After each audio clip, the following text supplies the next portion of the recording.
our... Who's G Talons? I don't know. We'll find out. Shit, we're live. Okay, we're live.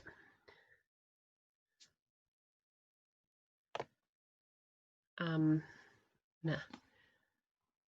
I'll just do a quick post about going live. Find us music.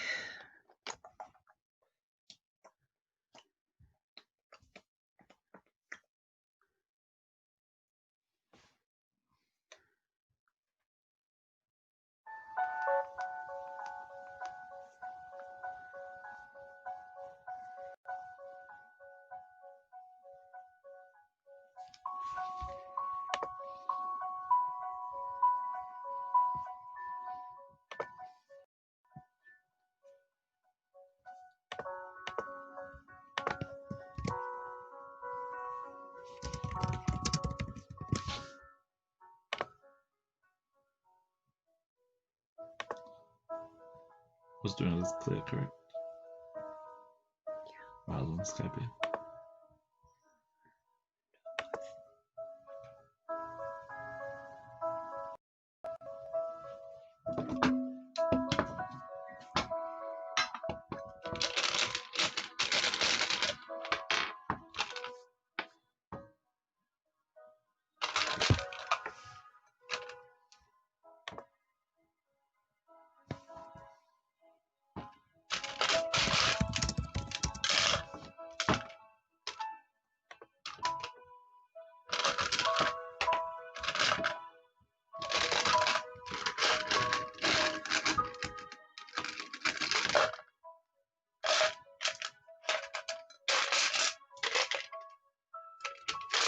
All right.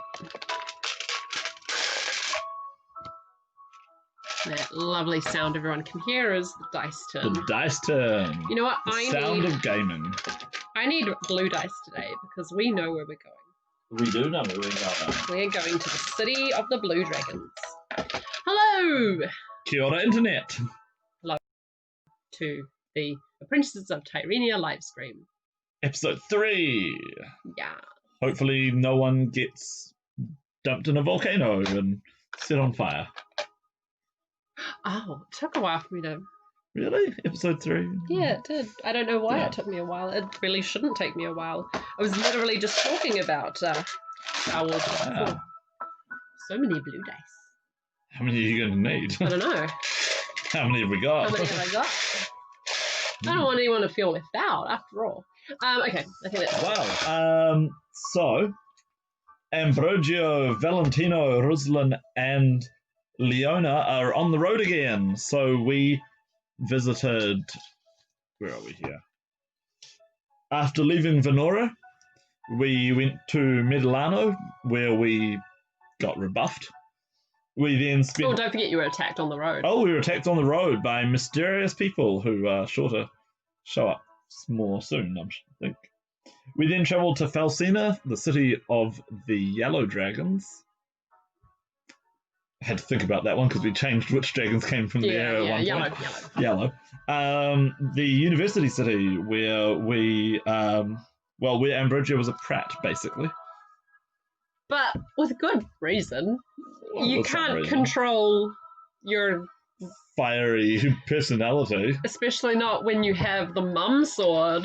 The mum sword. Oh my god, he's already got it out. I've already got it out. I grabbed it immediately. I knew I'd need it. What's the point of sword? What's the point of streaming if you're not going to use a mum sword? The sword, James. Anyway. So, yeah, you forged the mum sword. I forged a sword. Not that you knew it was with the mum a soul in it. Someone called Maria, who is very cagey. Maria is my mother. Right, yeah. And she has some mysterious connection with Ruslan, but neither of them are going into any real detail here. They don't want to explain it to you. And they really don't want to explain who the daddy is. Yeah. They are protecting you from that knowledge. Which I think is a little harsh, but I'm sure the truth will come out. Or will it? We'll see. We'll find out. Yeah, well. And then when you got magic sword, and you're a teenage boy, you start looking for opportunities to use it. So I got into a fight with a student and humiliated him, and then got into problems later on, and so we've had to leave town just ahead of the guard. Really isn't any better way for a D&D group to leave a town. No, it's pretty cinematically Pretty classic there. perfect. Yeah. And now I guess we are on the old Oromian Road, going across the mountains to Fiumense, the city of the Blue Dragons. Yeah. So, just some housekeeping before we start. Things that we want to plug. Yeah. We're going to be at Armageddon. Not long now to Armageddon. 8 days' time. Come and see us. Come see us. Come take part in our campaign. Maybe I'll even have it written by then. Come buy our book, which is... It's super sexy. We revealed the cover art now, courtesy of the wonderful Paulina, and you can check that out online. It's a really gorgeous book. I'm so proud of it. At Chaotic Tired is her, whatever you call that handle. Handle, yeah. I get that. Yeah, she's well worth it. Very good at that. Yeah, high she's a fantasy, wonderful person to work with. Yeah, she's super efficient. Yeah. And also, we need to give our contact details to Chaosium for advertising. But also, while you're at Armageddon, we've made a friend. You made a friend last year. Yeah, I made the friend last year, and now it's paying off. Well, it paid off last year. I thought I had a great time. Chaosium is another role-playing company who are responsible for games like Call of Cthulhu, or Runequest, or King Arthur Pendragon. Which we just, hard-out fanboyed over just now in our podcast. Yeah. Chaosium are one of the oldest and best role-playing companies, and they can't come and visit in person this year, but they have got some local supporters who are going to be demoing games of Call of Cthulhu for them. I did it last year, and I had a wonderful time having lots of people die horrifically on me. It was great. And so come visit us, and then once you're done, go visit them. And just do role-playing. Yeah, do role-playing all weekend. I remember when I thought, man, Armageddon, there's no role-playing at it. And now you can come and do role-playing, so that's great. Yeah. Well done. It. Yeah. Also, were you going to do the stream? I was going to do the stream. So then 2 weeks after Armageddon, we have got a charity stream that we're doing. So that is on the Gaming for Charity. .nz/Skybear Games is where you can back us, but you can also take part. Let us know if you do, and we'll back you. We'll donate to your charity. Our charity is Heart Kids. Hello, Kiwi Taniwha. Hello. So, yeah, we're going to be doing a 24-hour gaming stream to raise money for Heart Kids. Yeah. So that's to support children with heart conditions and their families. And we'll be doing a bunch of different games. And if you back us for however much you can afford, we know not everybody can actually afford to contribute, and that's okay. But if you do contribute, then drop us a line and let us know what games you'd like us to play. It's got to be kid-friendly games, so nothing higher than a PG. Yeah. But yeah, it's going to be a lot of fun. Yeah. Oh, what's this?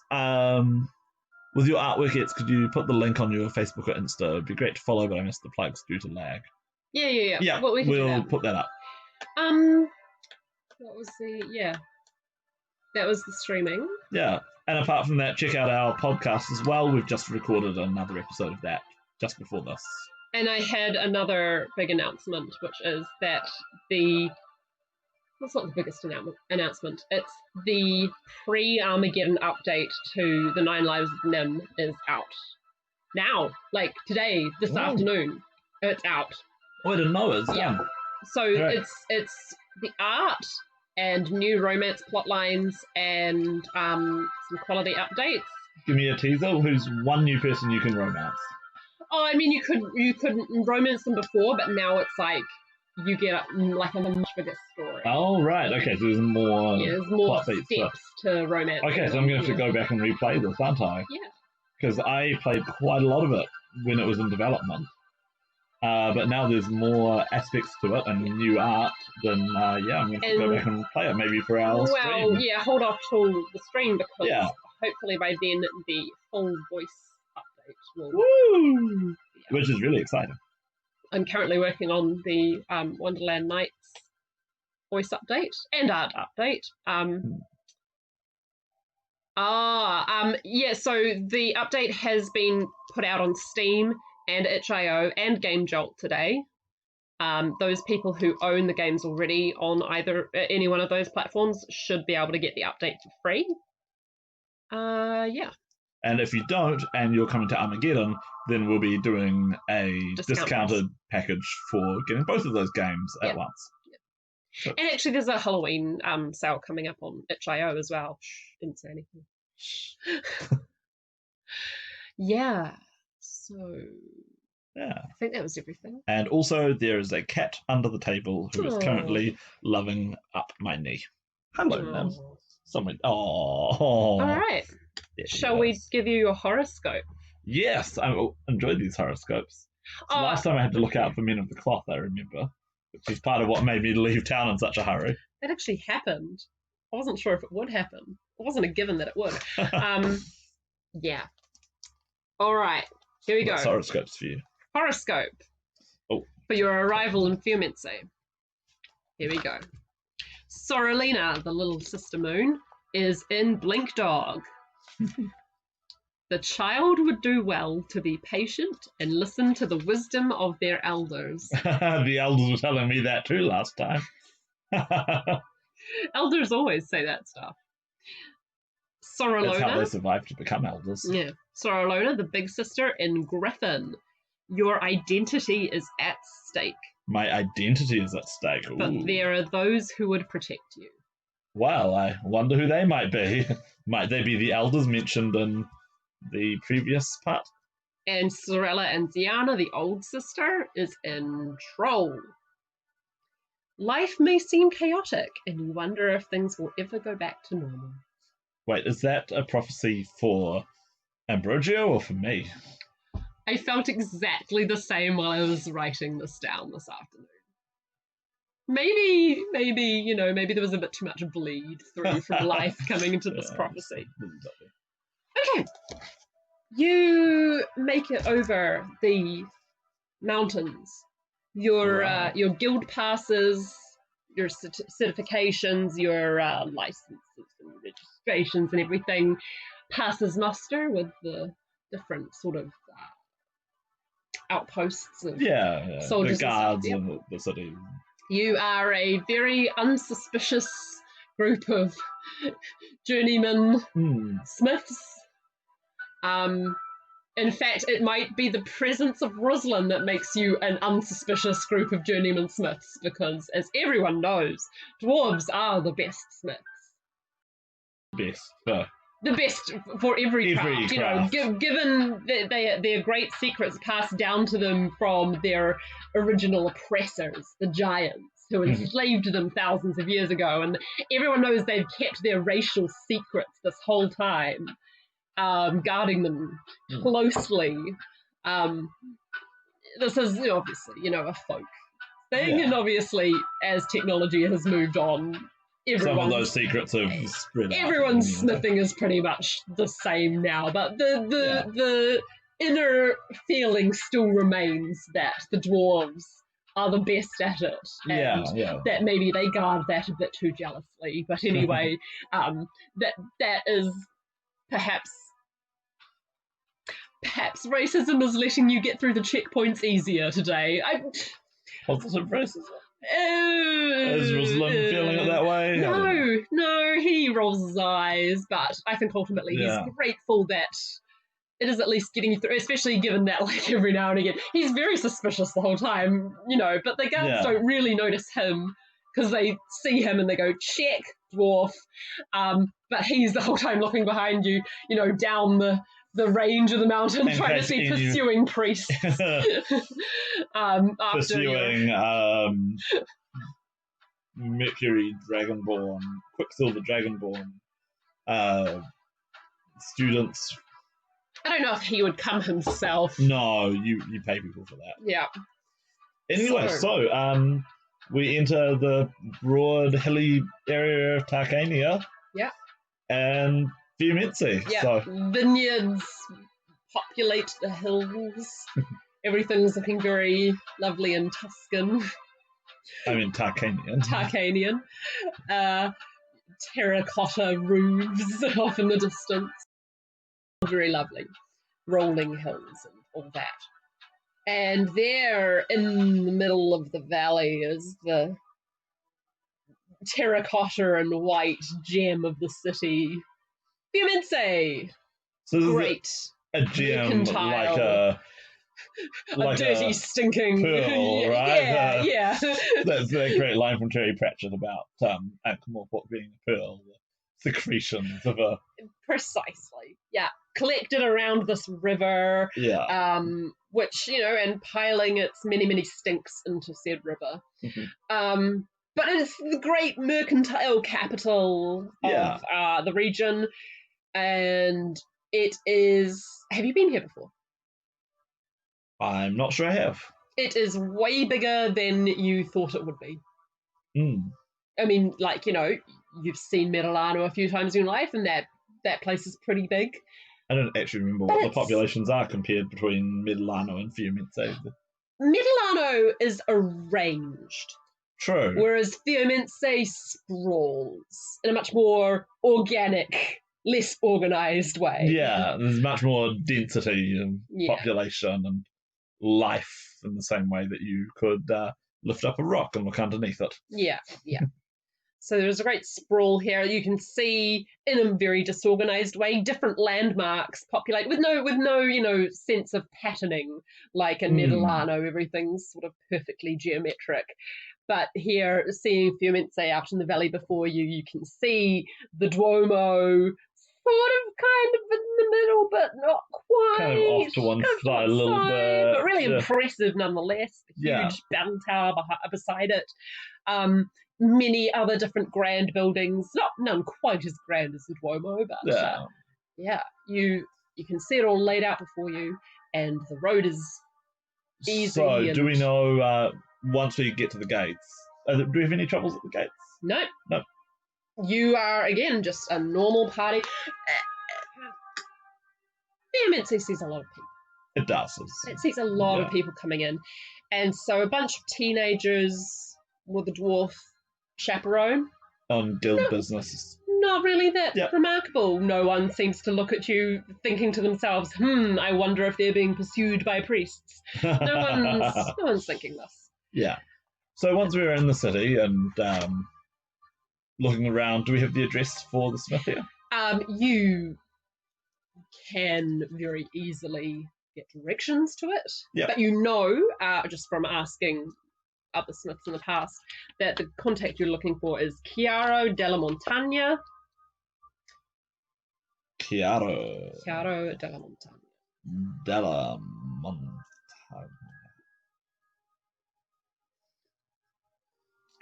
Chiaro. Yeah. Chiaro of the mountain. Yeah. Okay, whereabouts does he live? Don't know about living, but he is working where all the smiths work. Right. People will point you out to him because he seems to be the one that apprentices and journeymen go to. Right, okay. Well, I guess we had better go find him. Cool. And then once we've found him, we'll look for accommodation. Right. Okay, well, you turn up there. And Chiaro is there. He has a gaggle of... He's a dwarf, by the way. Ah, okay. Great. Gingery beard is plaited into 3 plaits.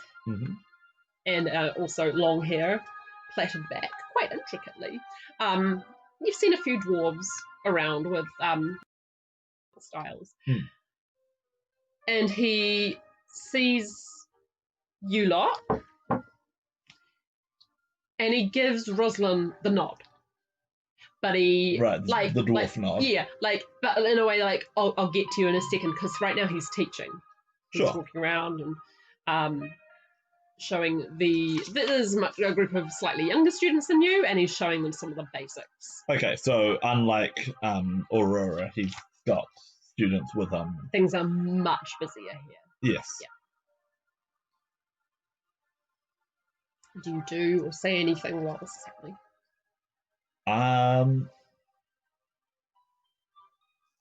Well, I think I want to be patient. I don't want to sort of go wandering around and sticking my nose into everything. But at the same time, what can I see from here? What are they working on? What level is the craft at?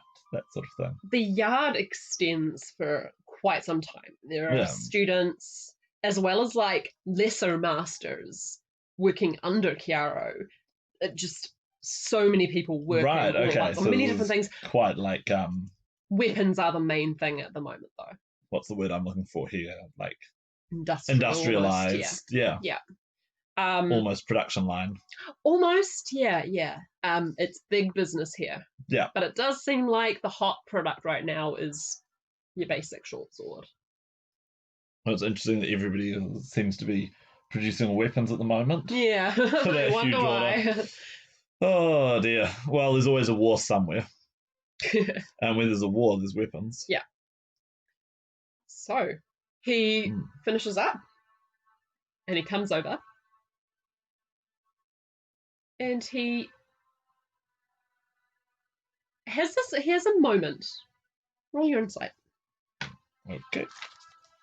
Should I roll for everybody or no? Just you. Just for me. Okay. Just Ambrosio. Sure. Where am I? That's a 19. Apparently, Ambrosio can roll now. He looks really weirdly. It's just a little moment, but he looks really oddly at Ruslan. Like, what are you even doing? Sort of like he's confused and maybe like a bit disdainful. His confusion like turns into disdain for like a split second before he addresses Ruslan, dropping the slight disdain and says, Welcome. What's your name? Master Chiaro. I am Ambrosio. And that look comes back on his face as he looks up at you. Go on. These are my companions, Valentino, Leona, and Master Ruslan. And I am a journeyman from the Guild of Swordsmiths in Venora. And I seek tuition with you. And here are our credentials. Thanks, that's just what I was about to ask for. And he starts flicking through them, and he's giving doing the flick, flick, look up, flick, flick, look up, flick, flick, look up, sort of thing. And he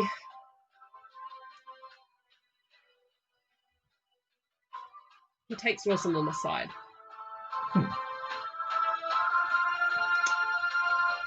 He's having an animated little chat.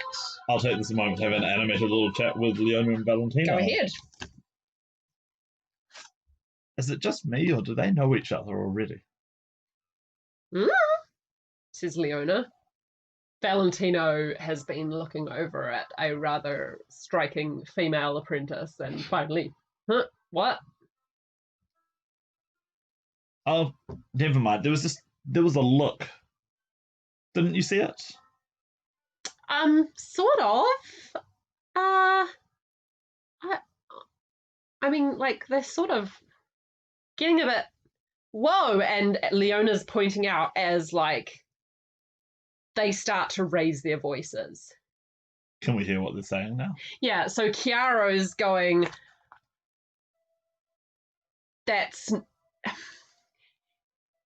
I'll have to sum it up because I haven't got, like, the words exactly, but, like, Chiaro is sort of going, like, why are you letting your apprentices,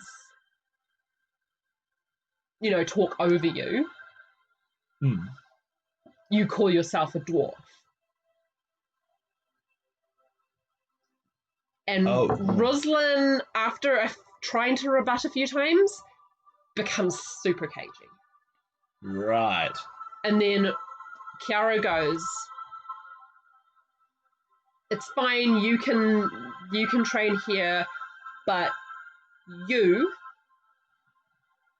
can't stay for the training. To Ruslan, you can't stay for the training. I need you to run errands for me. Basically, if you're gonna be like the little bitch to these human boys, then you can be my little bitch for a bit. Yeah. I don't really understand dwarven culture, Right. but that doesn't sound good.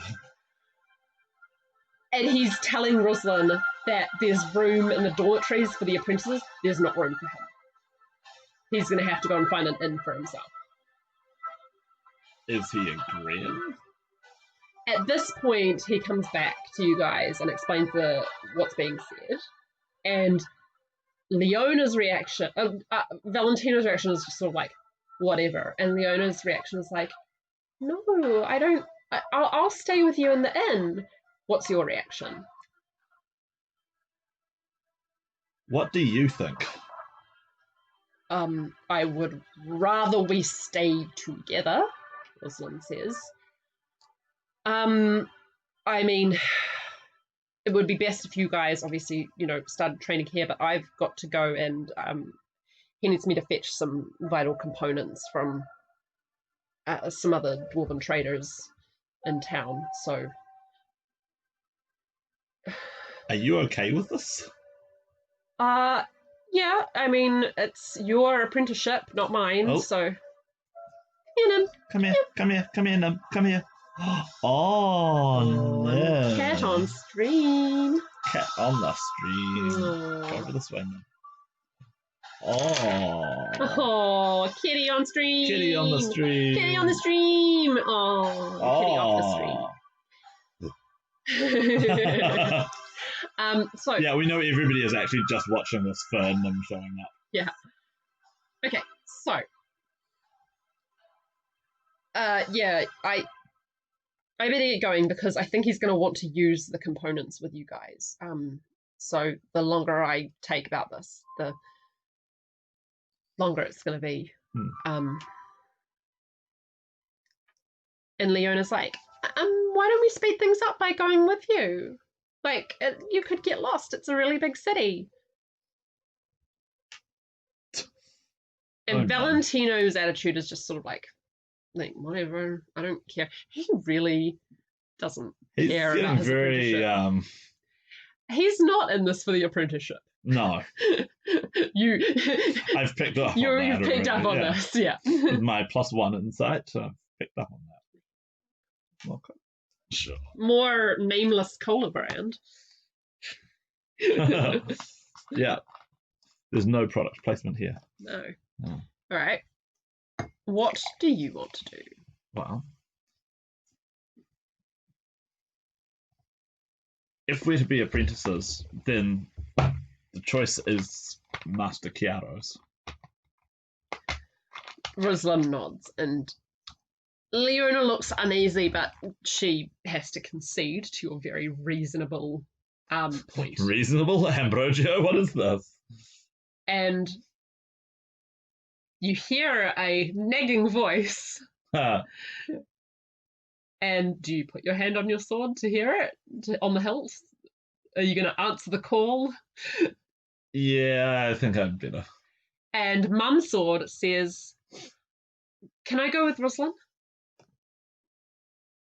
I feel like he might need my help. Is that okay with you? I don't think he's in any physical danger. I'd like to talk to him. Yeah. Well,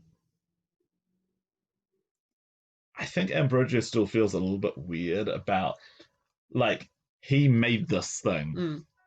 And for all that it's someone else, it also is a part of him. But yeah, he made this thing. Absolutely. And gave up something for it. I gave up something for it. And then having it say, like, I want to be with other people. It's like, it's a bit weird, right? I'm sorry, are you having issues around your phallic symbol? Pretty much. How Freudian. My Oedipal phallic symbol. Yeah, Oedipal phallic symbol. But that said, I will unlace it and then pass it over and say, it's dangerous to go alone. Take this. I thought you were going to say, like, phone for you. And Russell. Hello. Hola. Hola. Baby toy. So Ruslan takes it and he listens. He touches the hilt to listen for a bit, like, heck, why would she want me? And then he sort of goes, oh yeah, okay, and then straps the scabard on. We go to Master Chiaro and Ruslan heads off. Ask him what he wants us to do. Right. And when the topic comes up, we will tell him. We will thank him for offers of accommodation with the other students, but say that we will be staying at an inn or a boarding house with the other, with Ruslan. He isn't the one who's going to talk to you about that. That's more like one of his sort of administrator type. Okay, well, we'll tell them that when the time comes. Yeah. When you do, that person has no context for who Ruslan even is, didn't see the interaction, and it's just like, well, if you feel like spending money, sure, whatever. This is such a busy workshop that they can't really be bothered to keep track of everyone. Yeah. As long as you show up to work when you're meant to. Yeah. Yeah. Okay. So Chiaro is, at first he sets you to making some basic swords so he can assess your current skill level. He is checking over the notes that Aurora has written about your skill level. And let's see how you all do on roll with advantage, because this is not going at speed. This is we've got time to do our best. Well, let's see. Do I have? Now I've got to remember what all the bonuses are that we've all got lined up here. Oh no! Mum's sword with her bonus to smithing is gone. Oh well, how inconvenient! I still have. I'm just going to answer this advantage little message. Anyway. That's more like it. So that's for me. Now I've got to remember which dice was which. Oh, that's not even me. Who was white? Do you remember which colours were which? Yeah, your Ambrosio is red. Ambrosio is red. Who was white? White is Valentino, and orange is Leona. And black is Ruslan. All right, what do we got?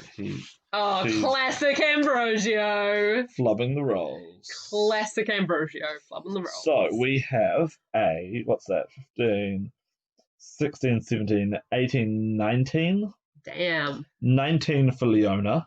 Yeah. We have an 18 for Valentino. And we have a 15 for... Oh, thank goodness. I have a huge bonus to this. That's good. Yeah, 15 for Ambrosio.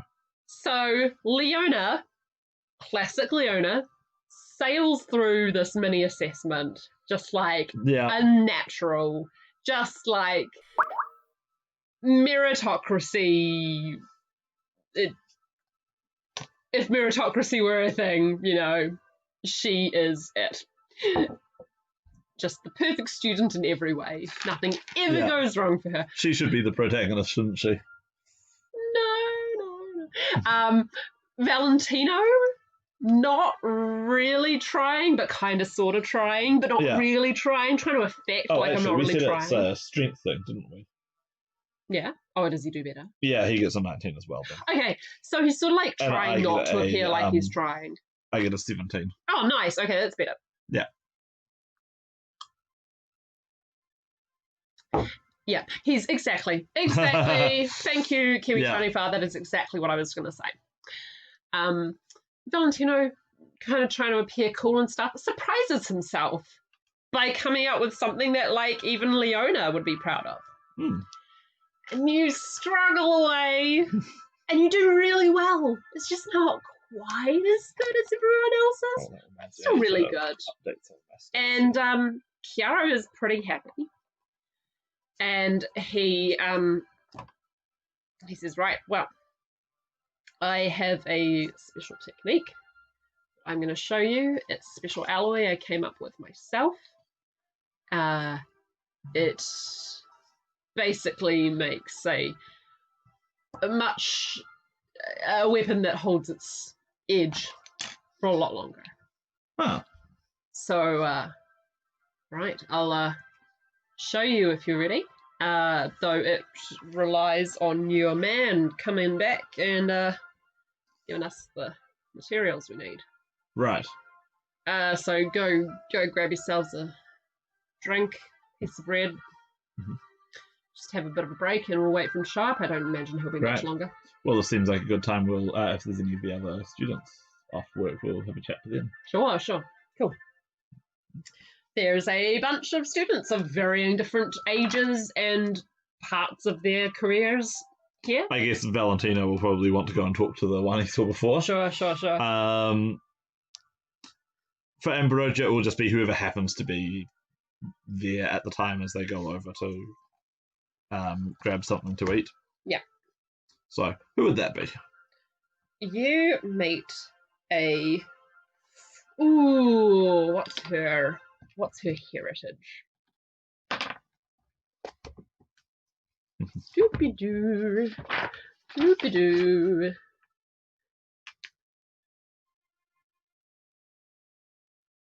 Oh, just human. Oh, Just human. That's fine. You meet a they human. are the statistically most populous people. You meet a human girl called Calvina. Okay. Calvina. Human apprentice in Fiumice. Hey. So, where are you from? We're from Venora. Where's that? In the Silver Dragon lands, near Medilano. Ah. I'm from Chimeopoli myself. Ah, are you also a journeyman? Yeah. Hmm. Yeah, I'm about five masters deep now. This is our second that we've visited. We've just come from Falsina. Nice. Ah, I wouldn't have thought to go there. Master Aurora is skilled and had a lot to teach us, but stay clear of the students. She's a bit weirded out by this. Yeah, well, if you go to Chimeopoli, stay clear of the Benevoli, you know. I've heard that before from other sources. Sure. I mean, of course you have, because they're, like, totally famous. And there's, like, a teeny bit of, like, city pride. City pride, because that's, like, yeah.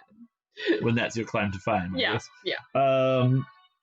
Not going to brag about the local culture or the amazing street food, or Sure. I mean, if you want to find out about that, she might challenge you to a wrestle. But not that kind of wrestle, you dirty boy. Teenage boy without mum to chaperone him. Oh boy. But in the meantime, Mum should have thought about that before she went off with Ruslan. But actually, I was going to ask her what Chiaro was like as a master. Way too busy to really care. I mean, he's gonna sign off. He signs off on everyone, but like really he just sort of delegates. He's super busy. This is a huge workshop. That's the impression I got too. Yeah. Though it seems strange to me that he's going to show us his techniques so quickly after we arrived. I guess he wants to get us out of his hair. Pretty much everyone knows his technique. I've only been here a couple of days now, and still like it takes a while to master it. He showed me the first day I got here, but it takes quite a bit of skill to get the folding of the metal quite right. So where else have you been so far? So I have already been in Salonitia, and obviously, you know, I started in Chimeopoli, so I got to train with the master there. After training under my local master, I trained under the big master there. Salonitia, and I went up the coast. So, Thanks. That could help. So we The map. to Malieso first, then Mataro and Perusi, and then Salonitia. I know I went to some of the smaller places, yeah, sure, but it still counts. It's still a stamp on my guild sheets, so whatever. But yeah, I came here because I thought that would be really cool. And Staglia's a little bit hot at the moment. Don't really want to go there. Yeah. But yeah, I think I might be done after this one. I mean, I could go do more. It seems like every master has a different technique to be learnt, which is pretty cool. So where do you think we should go next? Well, obviously, I think Chimiopolis is the best. But I did quite like what I learnt in Mataro. Yeah. Well, I'm sure we'll have learnt this technique before very long at all, and we'll be on the road again. Says Ambrogio, bragging a little bit. Bet you can't. I'll be pretty impressed if you can pick it up quicker than me. Well, prepare to be impressed then. All right.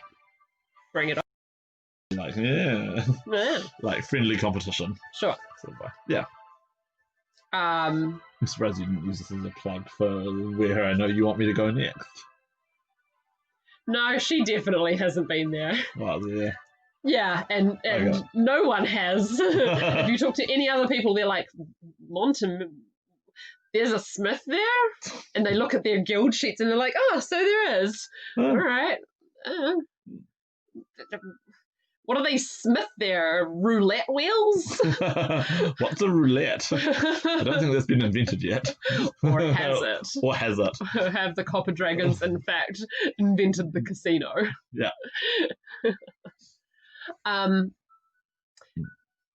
And eventually, actually, roll. 4. Roll for all 3 of you who are here. What are we rolling for? You don't know. Roll. Sure. Oh, okay. Okay, so that's a 1 for Leona, a 2 for Valentino, and an 11 for me. So Leona is really distracted talking to a Musocephaly. Well, and you sort of wonder if there's a bit of predator-prey thing going on there with how intently she's talking to this Musocephaly. 1638 in Venice is the start of the modern casino. Thank you. So that's a little bit later. Yeah. Dragons of Tirenia is nominally about 1476, but I don't think that's right. No, that's the fall of Constantinople. 1490 something.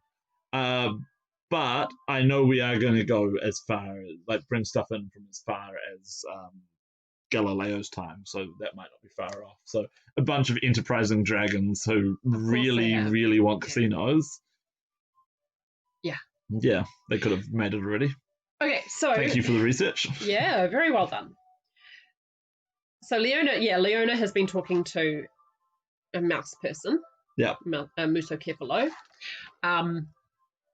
Look, and her eyes are wide and dilated, like she's about to pounce. Her tail's twitching. Yes, it is. And her voice has reached a certain sort of tone. Yeah. And this Musocephaly looks like he's caught in the headlights. Is it racist if we go over and interfere? No, because the words they're saying are completely normal. Yeah. It's just that the body language is so... Yeah. Yeah. Oh dear. Yeah. So anyway, and yeah, you are the only one who notices, and Valentino is still talking to the pretty girl of course that he spotted earlier. What's she think about him? Roll your insight. Let's have a look. You can read insight? her body language. Yeah. 4. He's sort of in the way, so you can't quite see how she's responding to him with body language. Yeah. I need a haircut. Knows how much I'm brushing my hair out of my eyes. Well, go and get one. Yeah. So, you are the only one who noticed it, I guess, as you and Calvina sort of run out of things to say, that, like, you've been on break a long time, and Rosalind's still not back. Huh.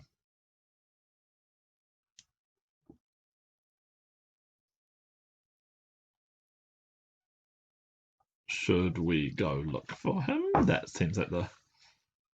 Well, I'll go over to Leona and Valentino and interrupt them, which I'm sure they'll be just thrilled about. Leona jumps when you touch her shoulder. And, like, she would never scratch or bite you, but for a second there, it was yeah, that's sort of like... Yeah, you startled her so much, and she shakes out of her trance and says, "What's wrong?" I heard the city bells, but Rosalind's still not back. Yeah, that's weird. Should we go look for her? How long has it been now? Like an hour, 2 hours? 2 hours. 2 yeah. hours. Yeah. Jeez. And you don't think Rosalind was sent too far away. So this is taking, like, you can't resume until he returns. He's been sent to get special materials for your tutelage. So, yeah. Well, we'll interrupt Valentino as well. He's a bit moody about it, but when you point out that Rosalind's been missing this whole time, he does start to get a bit moody. Well, I guess we better go and ask the master. Would we ask the master, or would we ask one of the underlings? Probably one of the underlings, because the master is busy. Yeah, I sort of get that impression. The underling is just sort of like, okay, whatever, you're big kids. I'm not in charge of you. Like, I mean, he kind of is, but yeah. Yeah, like, while we're their apprentice, they kind of basically own us. Yeah, but this is sort of like, so like most, like with Aurora and stuff, it was like high school, right? Yeah. Where you'd say, "Hey miss, can I go to the toilet?" And she would of course say yes, but it's still like, "Thank you for asking me." But this is like university. If you flunk, it's your own fault. Yeah. No one's responsible for your learning here. You are in charge of your own schedule. So if you're not showing up to when you're supposed to be taught, then that's your own damn fault. Well, actually, there's one other thing we need to know. Yeah. Where did Rosalind go? Right. And the person's like, who? What? Huh? Who's this Rosalind guy? What are you even... He came here with us. The master sent him on an errand. Can you be more specific? To fetch a material or a metal that we would need to learn the master's technique. Thank you. That's, yeah. Your guy will be, and he rattles off some directions, to Samara the jeweler. Samara the jeweler. Yeah. You can't miss it. She's got big, like, painted golden chain links along the, what do you call it, like the side of her building. Grazie, signor. I just need to answer this question, sorry. Sure.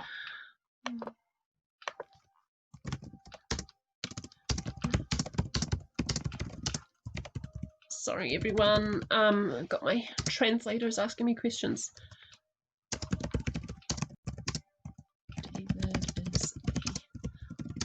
Yeah, older brothers, older sisters, younger brothers, younger sisters, different words for it in Chinese. Yeah, of course. Yeah, they need to know that. Yeah, so they need to know the family trees. David is the elder brother, and yes, they are blood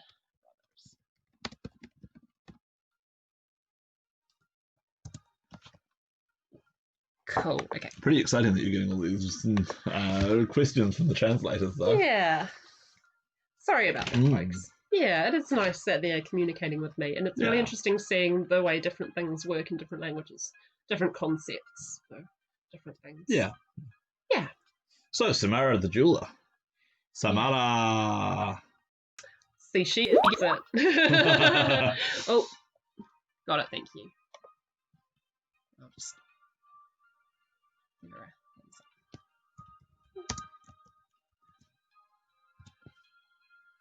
I should actually just release like a family tree because I actually have like the diagram planned out. right. So I should release the family tree for. Oh no, but it's super spoilers. Oh, well, then don't. Yeah, no, I won't. Or do it for patrons. Maybe for patrons, yeah. It is super spoilers, and I was thinking, can I do it as like a sort of unlockable achievement? You know, finish all the achievements in Wonderland Nights, and you get the family tree. But anyway. So Samara the jeweler. Yep. So we leave, make our way through the streets. Roll it. What for? Initiative, perception? Just, for finding your way around. What would that be in a city? Is it survival? Survival, maybe? Actually, yeah. Survive the concrete jungle. Yeah. Is it wisdom or is it charisma to survive in the concrete jungle? I'll let you take the best for anyone, because it'll be different for some people. Sure. If you're a charisma person, you'll ask for directions and you'll probably get the directions. If you're a wisdom person, you'll probably be more about following landmarks and stuff. So sure, okay. I'll let you do that. Cool. All right. So I've got an 18 and a Okay, you definitely you find it 9 quite easy. And a 12. Okay, so it is through Ambrogio's leadership and asking people for directions. Kindly. Good to know that he's not that. He's not that. He can ask for directions. He sure can. And you soon find yourselves in front of Samara the Jewelers. Right. No sign of this one. Well, we'll go in and ask Samara the Jeweler. There is a heavily jeweled woman, like just her whole forearms are taken up with heavy gold and silver and every other precious metal. So I'm just going to make a custom roll here. Sure, her hair is piled up high, with a sort of diadem on. Okay, so Ambrogio is the only one who doesn't realise that there are sumptuary laws in this town. So she would be getting fined every year. Yeah. For flouting the sumptuary laws, which honestly, for someone like her, she'd probably just regard as a tax. Because it's like she's advertising her business. Yeah, absolutely. And also how often she actually leaves her business. Yeah. It's hard to say, you know. Yeah. Yeah. Like she's probably just she'd have an arrangement with the tax collectors, but it's like, oh, yep, I'm flouting the laws again. Here's your fee. Thank you very much. Good day. And but yeah, Ambrogio has no idea about any of this.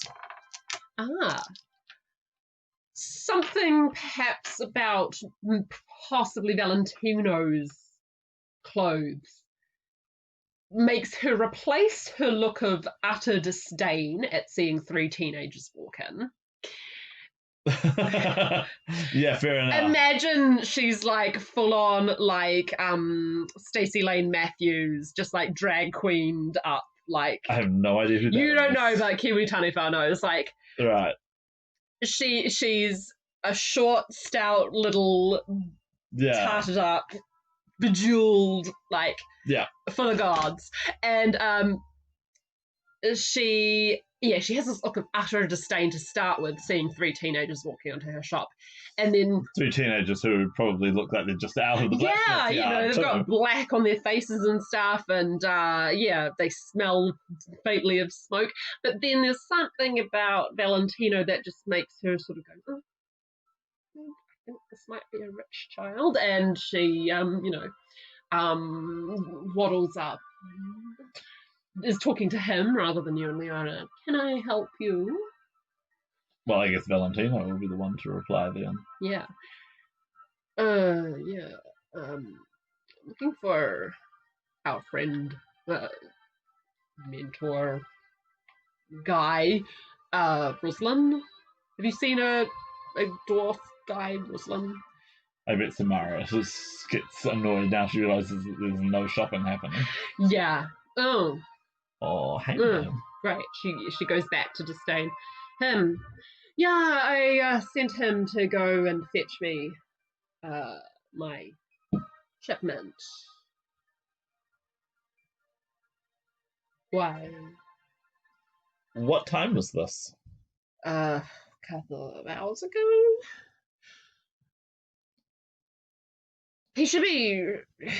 I've been waiting for him. I mean, it shouldn't take this long. where is this shipment? We might go and look up on him. I sent him to Joya, who manages the charcoal. Joya. She gives you some directions. They're not as good as the directions that the more sort of bureaucratic person back at the, give that person a name, Baldessare, the clerk who was a bit frustrated with you all.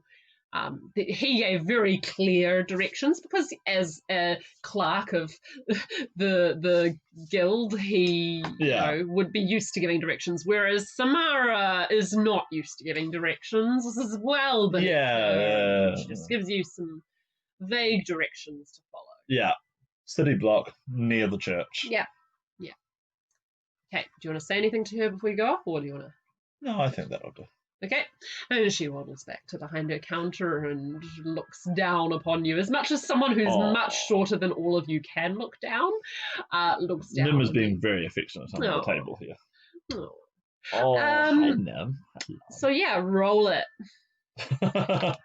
More navigation rolls, huh? Yeah. Okay. Well, that is a 22 for me this time. Damn, you're doing really well. I'm doing really well. Apparently, I react very positively when I'm out from under Mum's thumb. Yeah. Or tang, or whatever it would be when it's a sword. When your mum is a sword. So through asking again, just being really positive and friendly, you find your way to Joya, and you notice that perhaps the instructions given to you by Samara weren't very clear, and if you'd just followed them, then you wouldn't really have found your way here. But thankfully, some kind people on the street. So the charcoal vendor, does she have a shop, or is she in a market? Or it's more, she's in a market, and it's more like she's got a cart. She probably has a warehouse nearby. She stores things, and likely she's not the only one, but she's the local one. Yeah. And she's also a dwarf. Ah. She has a short red bob, and she's got this habit of sort of trying to rub the black off her hands all the time.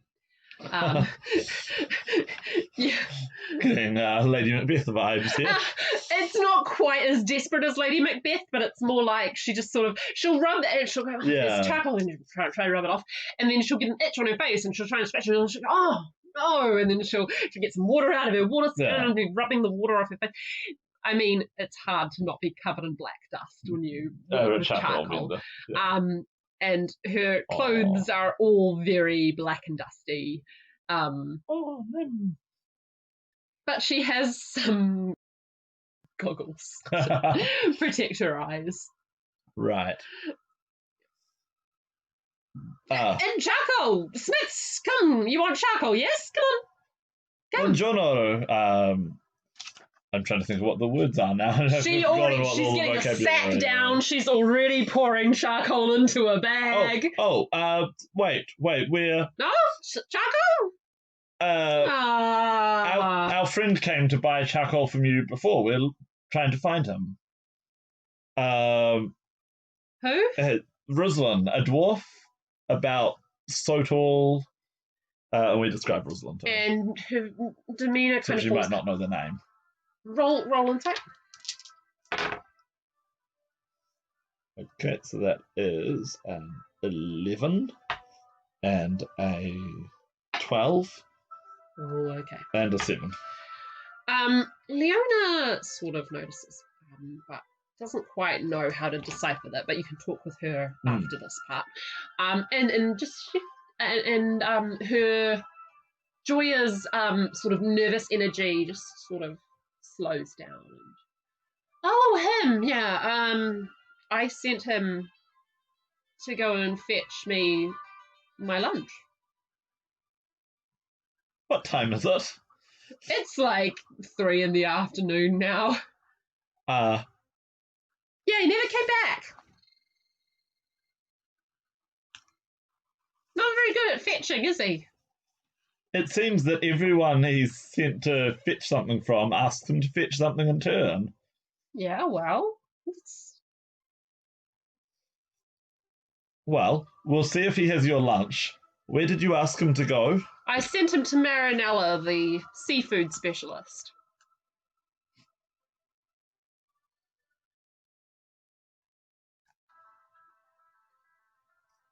Yeah, and I guess this would be at the fish market. Yeah. Which you barely need instructions to get to because the smell will lead you there.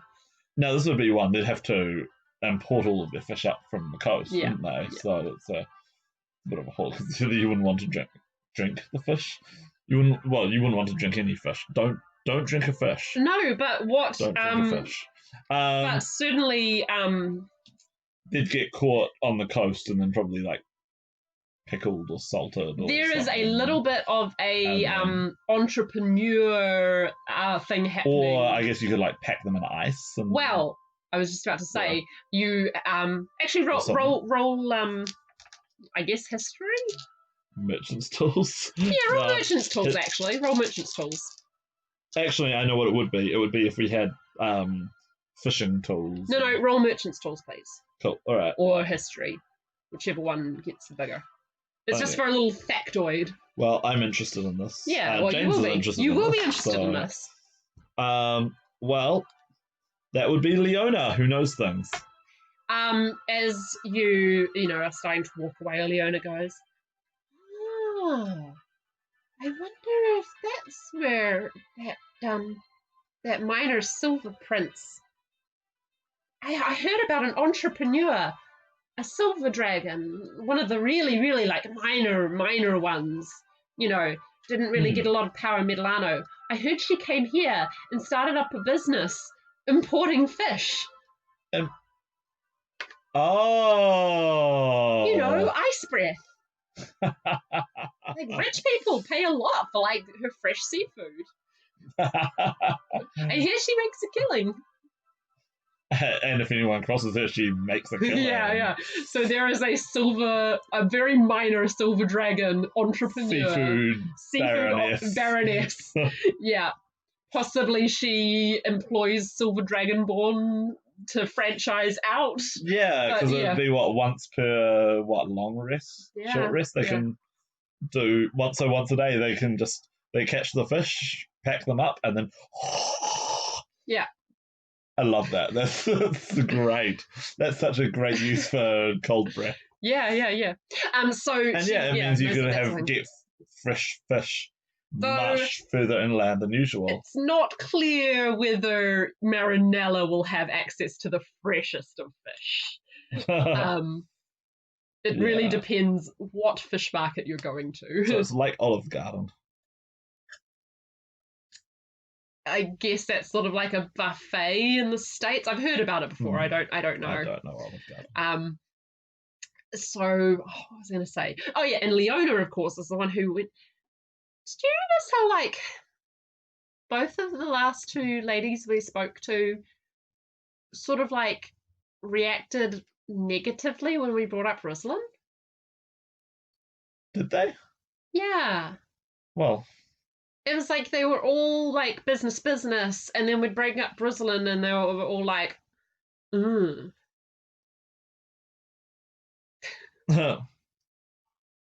Free unlimited breadsticks. No, this is more like Sizzler. I don't know, maybe you'd need some fire-breathing dragonborns to do the sizzling part. Minor red dragon. That's a barbecue. I was going to say, or yakitori, like daikoku. Except your chef first lights the table on it. Yes. And then that can't be hygienic. No, but it would be an amazing show. You'd pay for that. Talking about breathing on food in a pandemic is like sure, so when triggering. It's like fire breath. Yeah. That should cleanse it, right? Cool. All right. I kind of love this whole examination of the economic value of dragon breath. We are in Fiumense, so like, let's talk. Even like this is Tirenia. How can you make money off a thing? Exactly. Yeah. Cool. I love it. I absolutely love it. That's going to have to get added to the campaign guide. There you go. Yeah. Oh, our blues or bronzes going to like Mm.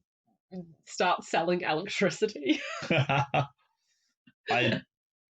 See, like, humans don't figure out electricity until a good while later, but on the other dragons. hand, humans don't breathe lightning, and bronze is a conductor, right? Yeah. So surely the bronze dragons. Is it copper is? I know Copper is. Yeah.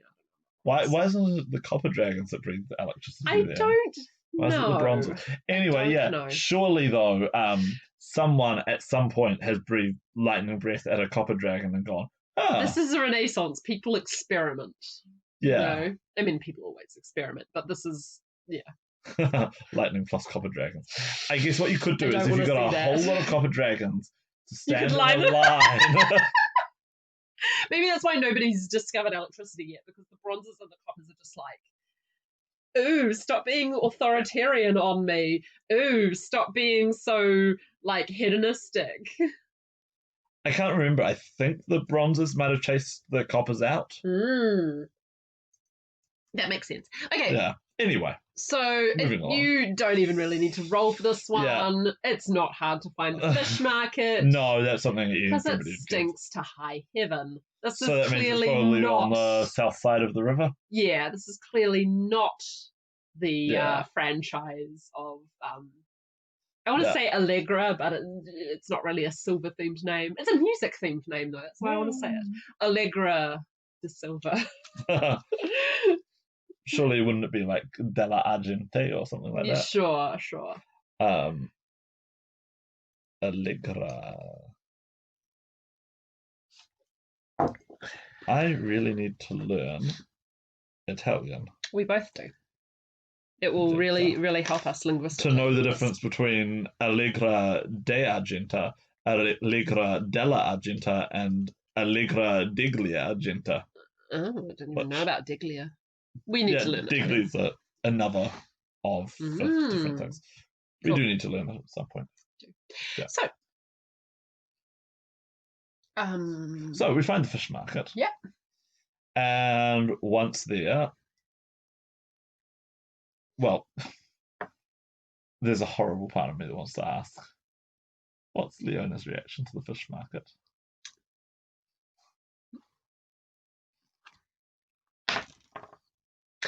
Okay. I don't think she's going to be able to help you on any rolls. Right. Because she's very distracted right now. I mean, at this point, we've probably been chasing around the city for a while. Yeah, it has been a while. If we've been going from midday to 3 o'clock, we probably are getting hungry. You did have a snack. You had afternoon tea at that was when you were talking to the people you were talking to. You want to get up on the table? But Leona does make very distracting comments every now and again. Should we stop for dinner? I wonder if it's a bit early for dinner. Us. Oh, but maybe we can get a snack of something. How many tentacles is that thing? I want to taste it. All right, let's get some squid or something. And she looks, it looks like dragon squid or something. It's like she looks simultaneously breathe fire. She looks simultaneously like disgusted, but also like in love. Or would a dragon squid? Would it breathe ink? Would it have like an ink breath weapon attack? I think she's got like a squid, like a small squid on a stick, but it's been cooked in its own ink. So it's like this obsidian black thing, quite shiny, quite rubbery looking, and she spends a lot of time looking at it before eating it. Yeah. And she's like simultaneously looks like really weirded out by it. This also makes me wonder if there's any like merfolk wizards who have created hybrid squid things. So it's like a turtle squid or something. Cool. But probably not in Tirenia. Yeah. That sort of thing would be much rarer. You're more likely to find a turtle squid in the Forgotten Realms. Okay. So yes, now that we're here, once we get a night squid for Leona, let's have a look for Marinella. You find Marinella. Yeah. She is a swarthy, older dwarf woman with steel grey hair tied back in a loose ponytail. She's dishing up the closest to fresh you can get without being connected to Allegra's business. Dishing that out fillets to like the next tier down from like the rich people who would be able to access Allegra stuff. There's sort of like, you know, the middle class, the risers, the ones who are trying to look fancy by serving fish at their dinner table. Yeah. Quite. And they're fresh enough that you're not going to get food poisoning. Yeah, you'll get food poisoning. It's very smelly business though. Yeah. And she's there chopping up and you reach the point in line. Ciao. How can I help you? We're looking for Something tells me you're not here for the fish. We're looking for a friend of ours, Ruslan, dwarf. And we give the description again. Roll. Oh, no, you don't get her. She's enamored with her squid. Valentino's got a 18. And you will be able to get his reaction shortly. Yeah. Oh, him. I sent him off to... I laugh in disbelief at this point. To sharpen my second best knife.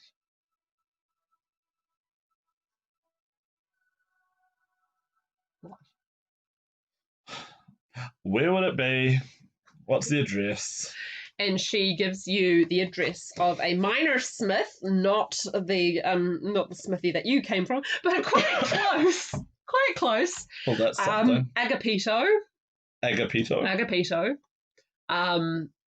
Yeah, who's a much smaller smith near where you started.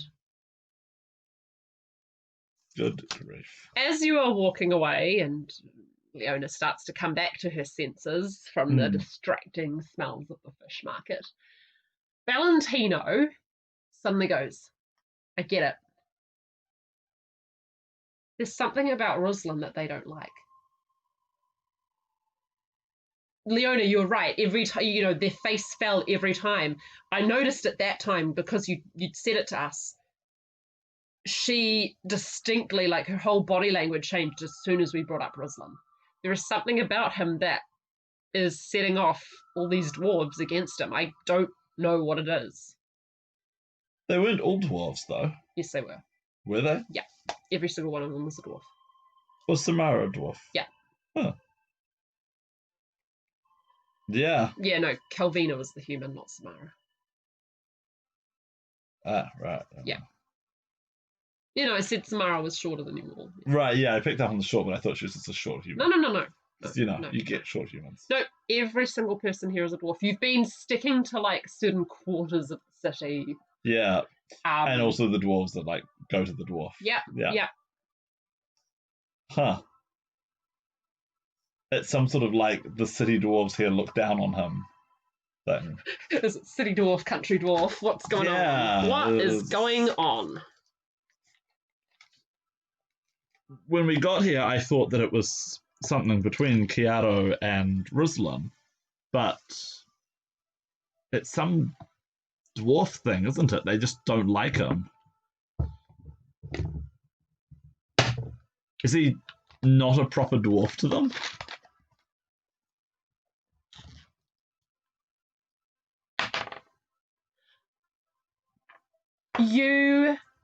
The two boys, you keep walking, and then after a while you turn around to realise that... A dwarf without a trade. It's not a bad theory. That's not a bad theory You turn at all. around to realise that Leona stopped walking like 10 metres back, and there's this look on her face. And it's like the sweetest sadness. What is ever. it? And she's just like, that is the saddest thing I've ever heard. And she hurries to join you. And actually, Ambrogio thinks about that too. So, with everyone who is not a dwarf, they look at him and they say, he's a dwarf. He's not one of us. But for everyone who is a dwarf, he's not dwarf enough. He can't fit either world. Yeah. Yeah. And something about that has really upset Leona. And I mean, it could be that you've heard their little conversations about the microaggressions they constantly suffer, but yeah, there's a really profound sadness to Leona right now. And oh no. Oh no. Okay. Roll me perception checks, please. Before we get jumped by dwarf hit squads. Dwarf ninjas jump out from the shadows. Okay, so I've got an 11. Valentino! 21 for Valentino! Whoop, whoop, whoop! And 10 for Leona. I guess you can't take guidance on this. No. Yeah. You are close to where you've been told to find Agapito the Smith, and you're going past an alley, and you almost completely passed it when suddenly Valentino snaps back and points there, and you find that Ruslan is like backed up against a wall with a bunch of, well, rough-looking people surrounding him. So no one out. Hey! Shout out. You want to roll it intimidate? And then realize I have no weapons. It was purely accidental, and I'm sorry. I have no weapons. I have no arcane focus. I can't cast spells. I can't fight. I can't do anything. Well, roll your intimidate anyway. Yeah, because I guess I do all of this before I realize that I'm naked. Yeah, even without your sword, you still gave up your blink dog, so... Oh, no! I have Valentino. You do have Valentino. I do have Valentino, who'll just be like, shh, shh. He's got this. So, the crowd... There is a group of... Okay. There are... 4 people of various different backgrounds. Right. You notice a very ugly, twisted, small figure that seems to be made up of multiple animals at once. It's a goblin! Who else have we got? Part rat, part dog, part part monkey. There's a couple of humans in there. I look down and then there's a cat person.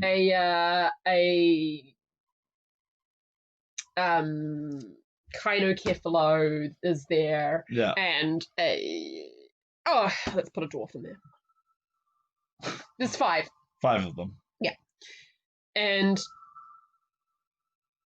they notice you. And it's like, you're all the way over there. Yeah. They're all the way down there. But at the same time, do they want this trouble? Do they want guards coming and... Your intimidate was not that impressive. It wasn't that impressive, was and you're on the south side of the river. True. There are guards really take a while to come down here, if at all. So they pretty much just ignore you. Actually, I might just see about their perception about Valentino, because you can sort of notice that he looks a bit more badass. Okay, no, they don't notice that, but they see that he's a slim, rich-looking kid. They don't notice the... he's a rich-looking kid with muscles and... They don't notice that. But he's dressed in, like, black silk, so they don't necessarily see... Like, silk... Those arms could be billowing silk, or they could be big muscles. They don't know that. Sure. They don't know which one it is. So they just sort of ignore you for now. What are you going to do? Because there's 5 of them, and there's this weak-looking dwarf guy that they're all surrounding who's not drawing a weapon on them, and there's 3 teenagers who, like, who cares? Yeah. That's what they think. What they don't know, they will find out, I'm sure. Well, they will if I could get the mum sword back, because without it... Well, Valentino and Leona are ready to go, because they see their friend surrounded by what they assume as muggers. Well, I think this is a case where Ambrosio actually, I think he has a moment where he's like, I really wish I had the advice of my mum. I wish I had that backup, but it's just me. And then you hear the distant nag. Even without it, it's like She's like, you put your money where your mouth is. yeah, like, yeah, a little help would be good, please. Yeah. No, even before then. Yeah.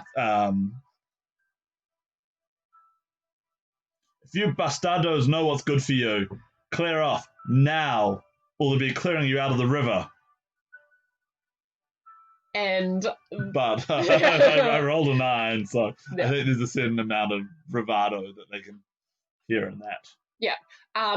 The big guy is going to stay holding his weapons at Ruslan, but the other 4 are turning on you now. Well, I think this is where Valentino does what Valentino does. Go best. ahead. Is it initiative? Yeah, it's initiative time. Doing, what about my intimidation check? Yeah, okay, let him do an intimidation check then. That's 11. Okay. Yeah, no. They're not that impressed. While we're at it, for good measure, we've got a 8 from Leona. Yeah, no. Okay. Bunch of teenagers feeling out of place in a strange city with outnumbered by some thugs. Okay. All right, let's. Initiatives all around? Yeah, initiatives all around. Youchie. So, my 4 non-leader guys have a 16. And my leader guy has a 6. Wow. I have a 18 for Valentino. Nice. So yes, I have Valentino. Yep. Then I've got a 15 for Ambrogio, a 9 for Leona, and a 4 for Rosalind. Cool. Okay, Valentino, you're up. Okay, so I think this is one of those things where we're not trying to kill, but like, have they drawn weapons? Oh yeah. Yeah, absolutely. Then it's like people are gonna get hurt here, and if they're dumb enough not to run away, then like, yeah. But we're not actively trying to kill anyone. Yeah. You know, things happen when fights with weapons. Okay, so Valentino will draw his weapons. He doesn't actually have that feat where he can draw them both in one turn. He needs Though that. we did have time, like we would have had time doing the intimidation check. That's so fine, yeah. He does need As that. As part of his intimidation, he probably did the whole shing. Except he has to do them one at a time. Shing, shing, sure. Shing. Sure. Which is presumably why they were so unimpressed. He needs to practice in the mirror. He does need to practice in the mirror a bit more. Anyway, so whoever the first person is who he happens to reach. Yep. It's not a long alleyway at all. 19 with a rapier. Yep. And 22 with a dagger. Alrighty. Does he get sneak attack? If it's not long, then the rest of us might well be advancing at once. No, he's definitely ahead of you. Okay. Like, yeah. Well, he's still going to do a good chunk of damage from that. Yeah, that's not a great roll. That's 11 damage. 11 damage, okay. Alrighty.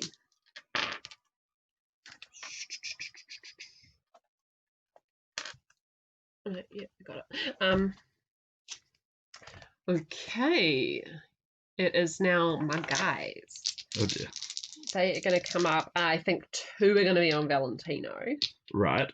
Actually, yeah, it's a little bit narrow, so... How many can fit abreast? Maybe only 2. Cool.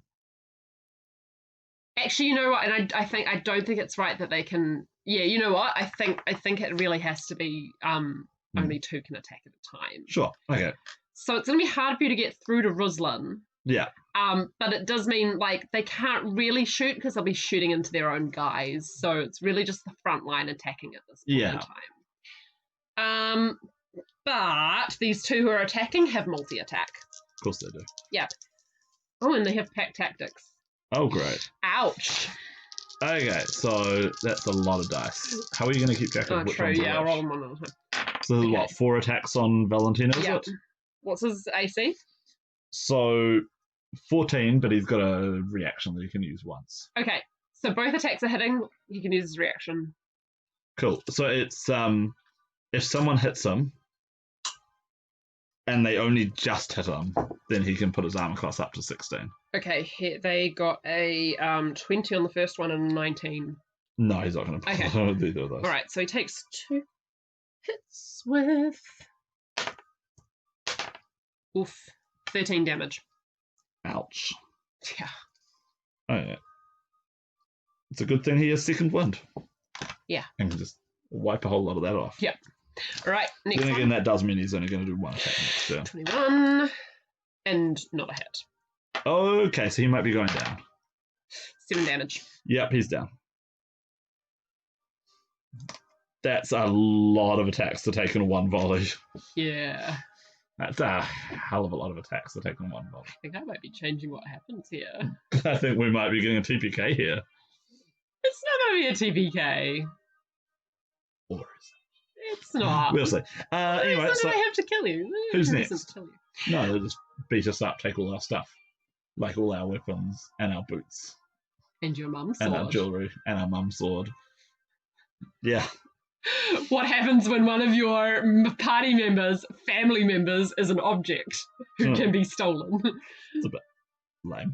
Yeah. Wow. Now you know the stakes that you're fighting for. Yeah. Okay, so who's Okay. next? So it's Ambrosio now. Okay, so Ambrogio is realizing he's got a slight problem here in that he can't actually do anything. Roll. Wait. Yes, he can. Yeah. Yes, he can. Yeah. I need the... Do we have Xanathar's Guide down here? No. No. I need to Google something very quickly. Okay, yeah. But I've just got a realized... thought. I've just realized something. I've got a thought too. And if I'm right, there's no problem. Okay, cool. Yeah, I just had a thought too. I also had a second thought. So I think I don't actually. think I wrote this down, but Yeah. Okay. Is it something to do with your link, the link between you and your sword? I think I can just make it appear in my hand. Awesome! I think I can just cast Summon Now. Cool. Yeah. I was going to give you that as a freebie, as an option, like a magical connection, but if it's actually in the rules, even better.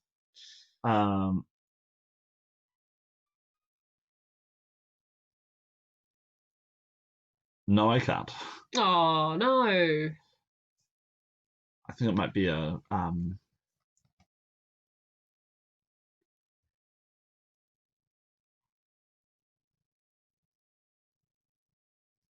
say. Okay. I'm sure it's a thing that you can get as a warlock. Damn, okay. Maybe not at level 1, though? Yeah, I think it might be something you get at higher levels. Okay, I have another option for you, though, but I want you to roll a dice. So it's Pact of the Blade is the... Which is what you've got, right? Or what you're going to get at a certain level. Yeah, it's another thing that you get at a higher level. Okay. I think. Don't worry, because I can give you another option Well, instead. I want you to roll a dice, a d20. Okay. But otherwise, my option was basically just that I was going to try and push through them to Sure. get to... I mean, the you're non-sword. plenty skinny and... Okay, so you can hear the distant voice of your mother saying, "Focus through me." Oh. Yeah. Oh, okay. She's got an idea. It's got an idea? Try it. Well, I'm all that sort of passion and fury that I'm feeling right now. My family is getting hurt, and that is unacceptable. Yeah. And the sword is right there. Do I even need to be holding it to use it? And then as I guess has Rosalind drawn it? Yeah. Yeah. So They've even it looks like what you can sort of see is that the scabbard's lying on the ground. So it's sort of like they tried to pull it out of his hands and he ended up drawing it. So I'll shout, Rosalind! And hope that he turns and points the sword in the right direction. Well, he was definitely already pointing it in the right direction, but Right. You can get him to sort of aim. And then I'm going to try and concentrate that fire that I can sense, that fire that it's not a part of the sword, it's a part of me. The sword is just something. The sword is the channel through which I focus my fire. Yep.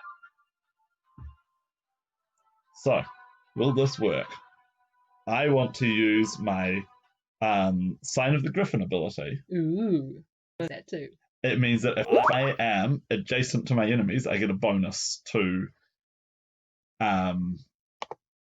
They get disadvantage on their saving.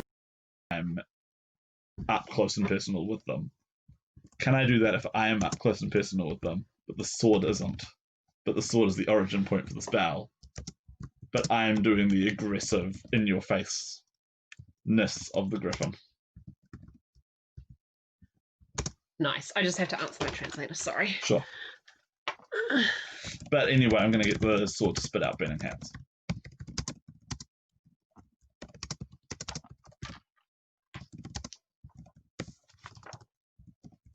That sounds awesome. Yeah. That's exactly the sort of thing I wanted you to do.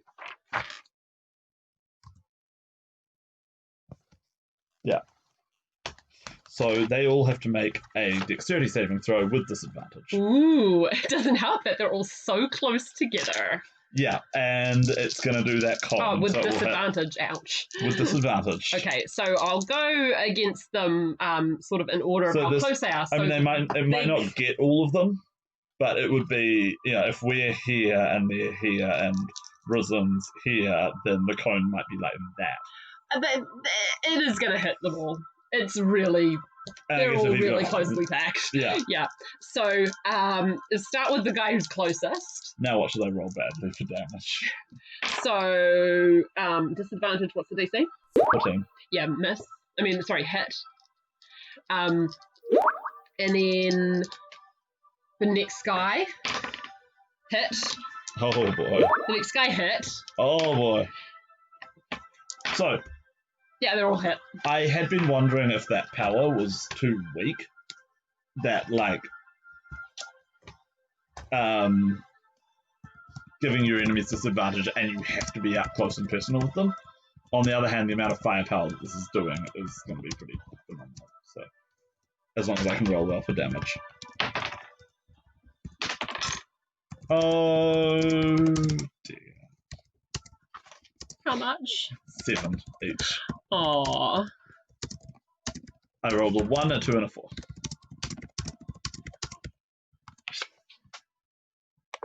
A 1, a 2, and a 4. So it's 7 damage on all of them.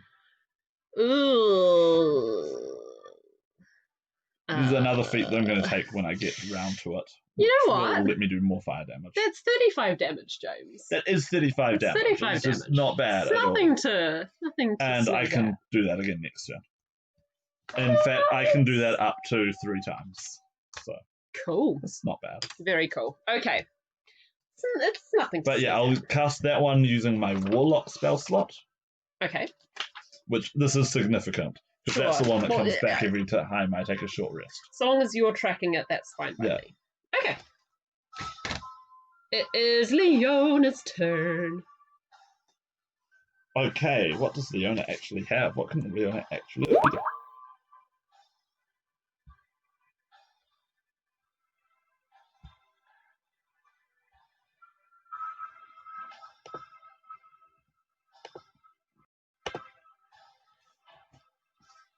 Well, she will pull out her little, very tidy little smithing hammer. We got a new follower. Oh, we do? Yeah. Who's our new follower? Oh, we do. Intream, on Trime. I don't know how to say Hello. your name, but Hello, new follower. Yay. All right, what does Leona want to do? Oh, hello, me. Me. John. Hi, John. Hey, hi, John. You're just in time for my sidekick to kneecap a guy. Yeah. Which is what she's going to try and do. Cool. Do it. So this is a +5 to hit. And that's the wrong dice, but never mind. I rolled it already. That's a 7 to hit, which is not going to do much. Anything. But she's also going to throw a healing word. Okay, good. Good call. Yeah. Was he down? Or? He was down. Yeah, okay. And now he's not. Way. So that's 4 hit points back. Cool. So that puts him up to 14 down. Okay. On 4 hit points. At this point, what is this person going to do? That's the answer. Not much. No, so the person right next to Rosalind, yeah, when your burning hands shot through the sword, my burning sword, shot through, channeled, even though being held by your friend, which is like, what? What else are friends for? Yeah, that's like it's a metaphor for stuff. Yeah, the slim, wiry guy who's been holding a sword up to Rosalind was very, very shaken by this and has a moment of like sort of assessing the exits. Fair enough. But decides, nah, we're still outnumbering you guys. That fire didn't hurt that much. Like, we can keep going. Fire goes. So he's still in it. He's still in it to win it now. Okay, fair enough. So he is going to go for Rosalind? Yeah. Yeah. Because that's the only target that's in a thing. Yeah. And he also has melee attacks. Multi-attacks. Right. Which will miss. And... Wow. What's Rosalind's AC again? 16. Yeah, so Rosalind suddenly... bolstered by the appearance of his friends. Dodges out of the way. After, like, you have no idea how rough a day he's had. Yeah. He's had a really kind of hard day. His day. Suddenly, Ting is able to... We've been tracking him around the city as he's been doing errands. And everybody he's gone to has said, oh, sure, you can have this thing that you want if you go to this and do this errand for me. And so we're on about, what, errand number 5, errand number 6, when we found him being mugged in an alley. So, yeah. Rosalind will rage. Hey! Do it! Do it! All right. I've been waiting for this. Yeah, he will go nuts. How appropriate after the most awful day he's had. Yeah, to just he loses it. Grabbing the mum sword and swinging it furiously. I'm not even sure how much he's like. Is he even using the blade, or is he just like punching them in the face with it at this point? Yeah. Exactly. I know, right? Exactly. All right, let's do it. So that is a +6 to hit. Nice. That's an 18 to hit. Cool. All right. And that's roll it. 1d10 plus 6 damage. Nice. Oh. 14 damage. Cool. As I think he spreads their nose across their face. Oh yeah, that's yeah. How much was that? Yeah. What did you say? 14. 14. Okay. Damn. That's quite a hit. That's a pretty good hit. That is a pretty good hit. That is an angry dwarf. It's back to you, Valentino. Valentino will use his bonus action to put his intestines back inside his body. Ouch. Ouch. Please roll well, Valentino. Your second win. No, he rolls terribly. He rolls a 2 on a second one. So he gets 3 hit points back, going back up to 11. Well, it's better than not having that. And he can only make the 1 attack this turn. Does he get his sneak attack this time? Yes, he's got allies next to him this time. So I'll roll it all at once. So that is a 21 to hit. Hey! For 12 damage. Cool. Oh, Valentino. Okay. Even when he only hits once, he's still pretty... And then he goes down again, doesn't he? All right. So the guy on Valentino that... Ambrogio rubbing off on Valentino. Yeah, well, they are related. So the guy on him looks in really bad shape. And you can see that he's sort of trying to pick his exits. But he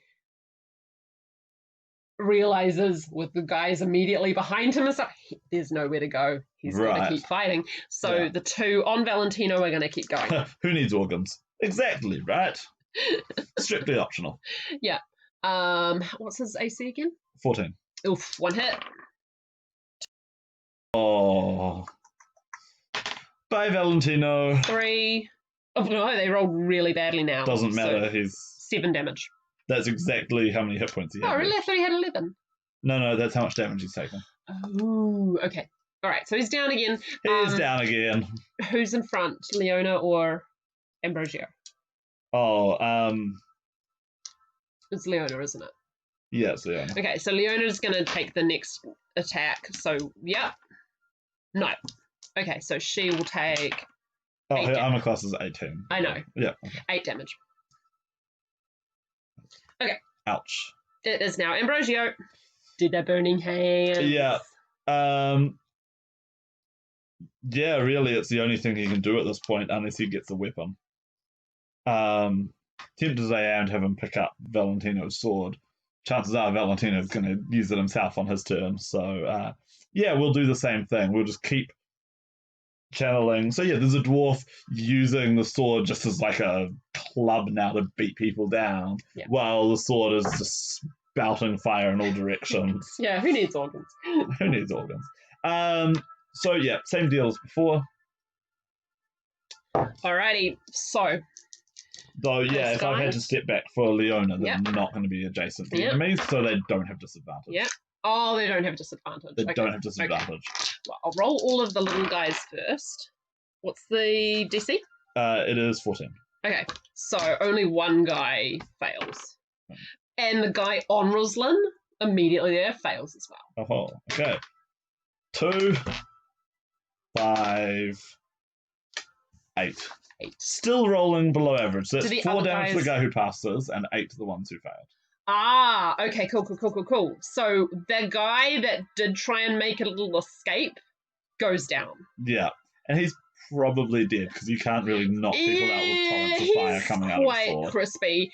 And their leader on Roslyn takes it full in the face now. He is also gone. Oh, ouch. When I say leader, it wasn't like he was a tank. It was more like he was sort of like the slippery mastermind guy. Yeah. He maybe didn't have as many hit points as them. But he takes it full in the face. And who's this? We'll see whether the other guys want to stick it out now that 2 of their friends are crispy. Nim come in front of the no, Nim doesn't want to come in front of the camera. That's not a nice smell for them to be. Yeah. Crispy bacon.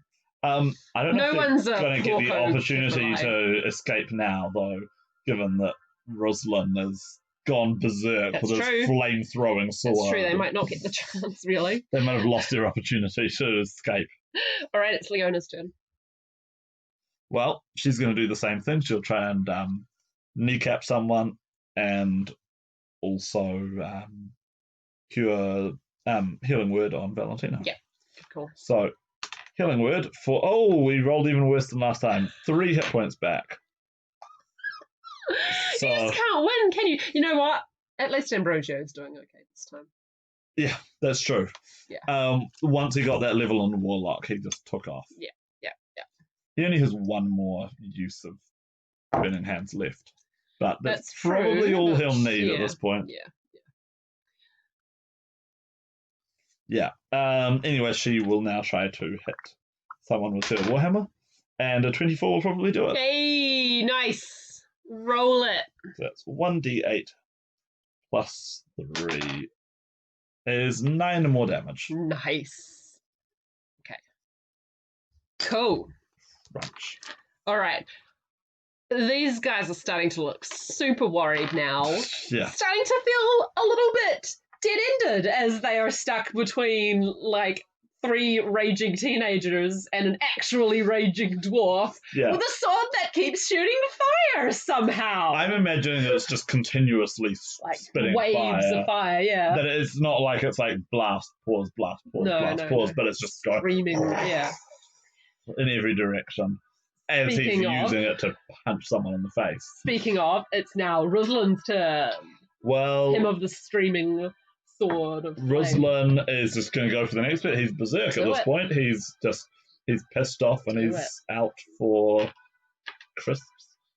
Oh dear. Barbecue goblin, anyone? Oh right, do dear. it. This is more violent than it should be, maybe, but well, that's a 19 to hit. Yep, that'll do it. That'll do it. And that's a get her done. 10 plus 6 damage. D10 plus 6 is 7 damage. I rolled a 1 again. Okay. Oh, so close. So close. Oh well, the fire will finish it off. Yeah. Valentino back on his feet again. I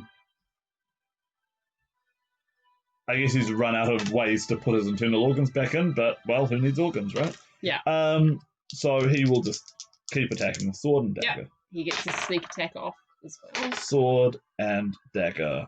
So that is a 13 and a 13. Both hit. Oh. These guys aren't well armoured. No, well, street thugs. Yeah, so. Street thugs. So that's an 8. Are you focusing on... And a...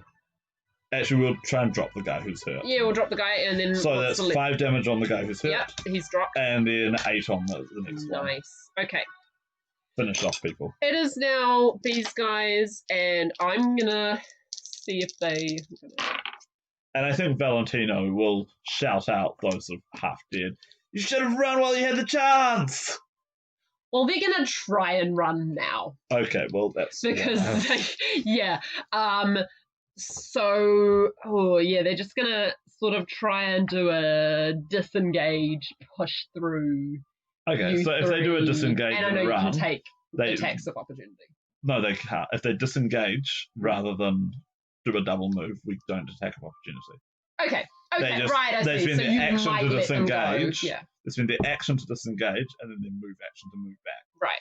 The thing is, though, that we can hit them with ranged weapons. We can just walk up. We can just move after them and immediately attack them again. Yeah, if that's what you want to do. Yeah. Well, that's what they do. They realise, oh crap. Oh, actually, I had way more of them. Oh, no, sorry, I miscounted. There's only 2 guys up now. Oh, dear. Yeah, sorry. 2 guys. There were 5 guys to start with. For some reason, I was running 6 hit points. I wasn't attacking you 6 times. Well, so that's okay. The 2 guys who are left are just like, 3 of us are dead. I think it's Gobbo and Kaino Kefalo now are just like, oh, we're out. We are so out of here. They're possibly also the more lithe and faster of the bunch, so they're like outing. Yeah. And they spend their turn sort of rugby dodging their way as best as they can out of between you. And and they're gapping it out the way you guys came in. Okay. And as Ambrosio, do you want to try and attack them? Actually, I think this is I'll pause for a second. I'll let up with the fire. Cut their losses. Yeah. What are you saying? I should cut them because they're losers. No, I think Ambrosio is going to stop since he's communing with his sword, even sort of remotely. He's going to hear what Mama Maria has to say about this. What is Mama Maria saying about this? Okay, no, she's going to be reasonable. Yeah. Okay. The fire spits and dies out. Ease off there. Let them go. Yeah. The fire spits and dies out. We'll let them run. These losers like them aren't going to remember your face and come back for revenge. No. They just, and Wilson comes and Or rather, probably Ruslan standing there working his way out of his rage, and you can take Or the sword out of Ruslan his... does go after them. Let's have a look. Yeah, actually, he'll probably chase back. Yeah. Rage is a hell of a drug. Do you want to maybe try and swipe the sword out of his hand as he runs past you? Because he's not running past me. Because I'm running into you. I'm here. I know. He's but there, and they're running that way, so he's got a head start, right? No. He was there, you're here, and they're running past you. Oh, they're running past us. Yeah. You guys. Oh, he was right, in a dead end. Yeah. Right, gotcha. Okay. Yeah. Right. When you were saying that they had nowhere to escape, I thought you meant that they couldn't get out past Ruslan. No. Because he suddenly got psychotic and had a flamethrower. He couldn't get past them before you guys turned up because he was backed into a dead end. Right. Okay. And you guys trapped them. Cool. So they're running past you, which is why I was asking if you wanted to take we can't if they disengage. Sure. Okay. And Ruslan, actually with his lower movement speed, can't catch them. No, and also I assume you guys would be like, whoa, big guy. So no, he'll chase after them, but they'll just be faster than him. And when you get the mum sword, she is fuming, and there's a part of her that wants to... Can I have more of our non-corporate branded anonymous... Sure, have your anonymous cola. So there's a part of her that's seething with rage, and, they touched her baby, and they touched her, and she stops talking and tries to keep hold of herself. Roll. Me? Yeah, roll your insight, please. That is an 11. Okay, so all you notice is that she said they were going to try and kill my baby, and they were going to try and kill my cat. So, that's right, no sponsorship. Nope, no sponsorship. But the sword is now back with you, and Rosalind is now back with you, and Leona sort of gives him a bit of a gentle neck massage to try and ease him out of his rage. And Valentino paces back and forth like, just you come back here. With blood streaming down his shirt. This is why he wears black, isn't it? Yeah. You can't see the blood stains easily. So, Leona is now out of spells. Ambrogio has one spell left, and with a short rest, he can get another one back. Well, hearing you think this, Mum now says, go get shelter for the night. Go somewhere safe, and then, check yourselves over. Yeah. Check yourselves over. Go. Well. Don't linger here. More might show up. I know I said they're not the kind to bring reinforcements, but go quickly. Oh. On the other hand,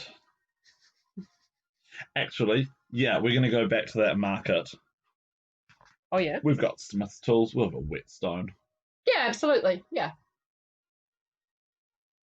And I think it's time to do an intimidation check. Oh, wow. Okay, sure. And it's not an intimidation check like I'm going to cut you or anything like that. It's more a stop messing with us. Okay. Valentino and Leona, not so much Rosalind because he's still a little bit like sweaty and in a trance. He's in his own head. But Valentino and Leona are a little bit like, dude, what are we doing? We need to go to an inn or something. But you're we're going to go back to the market. Okay. With that knife. Sharpen it. Get out a whetstone. Hang on. And sharpen it for her live. He doesn't have the knife. Where's the knife? I don't know. They cornered me, and then I don't know. And he's still coming down from his rage. Okay. One of those guys we just beat up, what were they using? They were using their own weapons. So presumably knives or... Oh, Valentino loots the bodies. Okay, Valentino finds it on one of them. Okay, cool. Yeah. Rosalind doesn't remember, He but probably they got were stabbed with it. probably, yeah. He doesn't remember much from the adrenaline and the rage and everything. Yeah. So, but yeah, they took it off him and were taunting him with it. Yeah. But yeah, you found the fisherwoman's Cool. knife. And yeah, do they have anything else? Because Valentina will take it. Yeah, they would have Some pathetic amount of some money. pathetic amount of money. What would you call it? D10? 10. Sure. Silver? Silver? Yeah. D10 silver. 5. 5 silver. 5 silver. Well, that rounds up to a whole florin Nice. for Valentino. Okay. But yeah, you guys want to clear off because people will come and collect them soon. And you're heading towards go back the fish market. Yep. Where we will go to. So we never found Agapito, but we'll go to Agapito, we'll go to Marinella, and I will clearly annoyed get out my whetstone, get the knife, sharpen it for her, and slam it down. Roll your thing. Yeah. Roll with advantage. Yeah, and this is intimidation, but it's not intimidation for I'm threatening you. It's intimidation for stop messing with us. Sure. Yeah. She looks. That's a 24. She looks confused. It's like, thanks. Right. What was it you needed?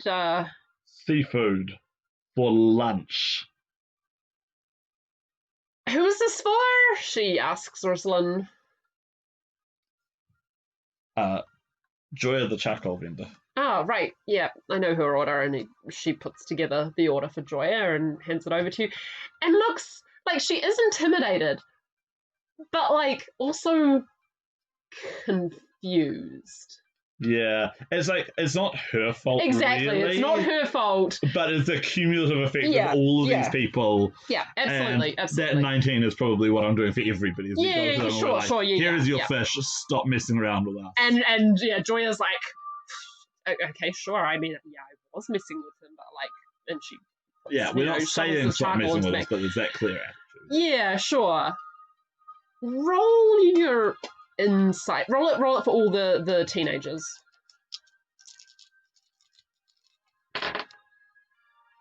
Well, let's see. And she's actually trained, so it's a 15. Okay, Leona on the way between Joya, the charcoal vendor, and Samara, the jeweler. Yeah. Leona is they were playing a game with him, but why? And she doesn't quite get it, but she does sort of get the impression she's getting is that you're really intimidating them and they're immediately backing down because it's they were doing something really petty. Yeah. And you are genuinely frightening them with your rage at them. Yeah. So I'm not used to being such an angry character. Yeah. Okay, so you're back at Samara. Ditto for Samara. And here's the charcoal. At first, looks a little bit pissed off at being having disdain given back to her, but then she gets a bit more serious and then quickly hands over the. And I always think emo is more passive. Yeah. No, whereas this is active. Yeah. And she very quickly hands over the metal, and roll Leona's insight again. Okay. 18 this time. Cool. Hey, you shut up about goths. Right. And or else what? What are you gonna do? Wear black eyeliner at her? As the four of you are heading back to as the four of you are heading back to Chiaro's, and it's getting late now, it's sunsetting, it's dinner time. Edgelord. Well, they are Smiths. As you're heading back... That's right, I am Lord of the Edges. Leona pulls back, and she just gives Rosalind a big hug. And she says to him, I'm sorry that you have to put up with this. You did a good thing, and all you've ever got is punishment for it. And roll your perception. I'm not sure Ambrosia is woke enough to really get what's going on here. No, okay, so you don't hear what Rosalind says in response to Leona. He seems... Okay, he seems grateful. Yeah. But he also seems still, like, post-rage, a bit confused, a bit, like, really tired from how the day has gone for him. Fair enough. Yeah. And when... Gomo? Gomo. I feel like Gomo is a goth emo version of Domo. Or is it Emoth? Emoth. And when you... It's where you are attracted to bright lights. When you get... And the shadows next to them. When you get to the smithy, it is the site of one huge standoff. In the middle is Chiaro and the whole school of apprentices, journeymen, lesser masters, even the clerk, Baldessari is out there. Everyone's out in the yard. What's an e-girl? Is that like a cam girl? Or like a virtual? I don't know. Something I'm too innocent to know about. A TikTok thing. Okay, yeah. We're too old for a TikTok. Sweet summer child. Yeah. Yeah. What's a TikTok? Thing the clock does, right? Yeah. I'm so old. I know, right? I've never felt older than this It's moment. like inside, I'm old. So in the middle, you've got Chiaro looking very... It's like, dude, we were too old for Vines. Okay, YouTube. That's, I know. Now I know I'm with YouTube. you. Now I'm with you. I've heard of the YouTubes. Yeah. Which is like TV. I know that one. All right, we're good. Which in turn is like the radio. Yeah. Which is like the newspaper. Which is like the town crier. which is like the tablet. Which is like the Rosetta Stone.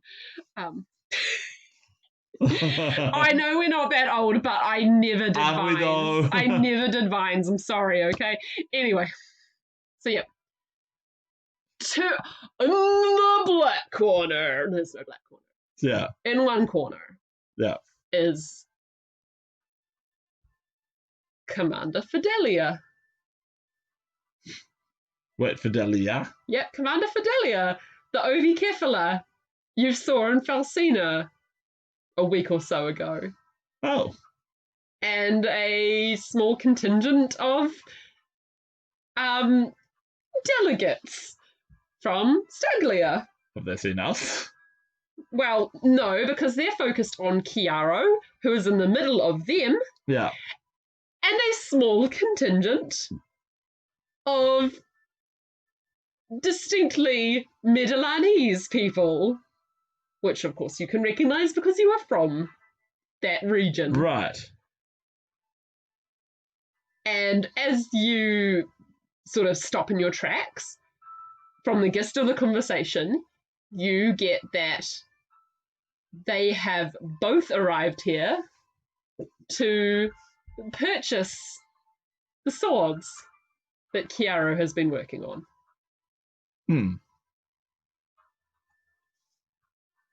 Hang on, I feel like I need a... Which one was Commander Fidelia? That was in Falsina a week or two ago. Yeah. When you finally finished sharpening all of those swords that you knew were going to Claudius the Red. Yeah. This sheep-headed person showed up, very clearly in the uniform of a bronze army commander. Okay, all right. And took them all. I was thinking of someone else. No. Fidelia is Yeah. Actually, I was thinking of someone else's. Right. Yeah. So this is the sheep-headed lady. Fidelio from the Discord as well. Oh yeah, a very similar name. Yeah. That was why I was at Fidelia. No. Yeah. The same person you saw in Falsina. Yeah. And Fortunata.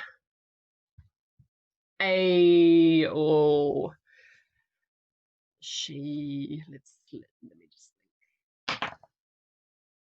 Okay, she is a like Arctic lynx. Ooh. The most Sexy. an extremely beautiful and rare looking I was about to say tabaxi. Ailurocephala. Thank you, Ailurocephala. Ailurocephala. Who, as the conversation goes on, you sort of figure out is the ambassador to Theomense from Medilano. And she has a few very elegant, but possibly hiding deadly talent type people behind her. Yeah. And Fidelia has some very obviously looking soldierly types. Yeah. Although soldierly, but also not in the sort of like, not going to piss off Theomense by being here type soldiers. Like, they're not fully kitted out for war. Yeah, they're in like dress uniform. Yeah, they're in a delegation sort of thing. They are not... What's that extremist order I threw up against those the tavern? guys. They're not like that. Yeah. They're not parading around. They're actual soldiers. Yeah. These ones are serious. Yeah. Yeah. They're wearing the uniform that can be seen in the beautiful art. Yeah. that we've got. That's such good art.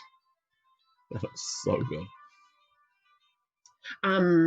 Oh God, I've given myself 2 F names. Fidelia, Fortunata. Yes, I noticed you'd done that. My bad. I didn't notice until I did it. And Fidelia is saying, well, we can order the book online. Yes, you can. You can order the PDF. But if you want us to hold a physical copy for you until you're back in the country, we can do that. It is a very pretty physical copy. Yeah, well, so long as we don't sell out, but we can print more, maybe, if the demand's high enough. I think we could for patrons. Yeah, totally. So, Fidelia, you can hear her talking as you walk up. But we put in this order months ago. You can't be serious about going back on your word, Smith. And Chiaro looks very nervous. And well, there's been a change of plan. And Fortunata is beatifically smiling. Yes, I don't really see what the problem is. I mean, this is Fiamense, darling. The market rules. I paid more. The sword's mine. I think we're hanging back. Like, this is not really our... Not at all. Though, since these are not the people I thought they were... Who did you think they were?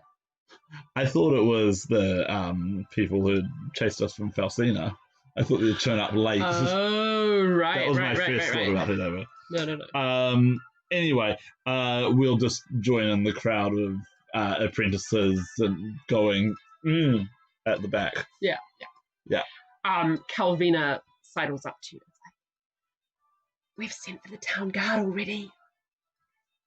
Well, not town guard. These Stacklins are blowhards. Yeah? How do you know that? Look at them. I guess. But, it's a little bit wrong for Chiaro to, promise them the stock and then he sells it off just for a higher price. He sort of owes them a refund, right? Who cares if Staglians get cheated? I don't really know. I'm from the south. I don't really know Staglians. Oh, Ambrogio, your chaotic is showing.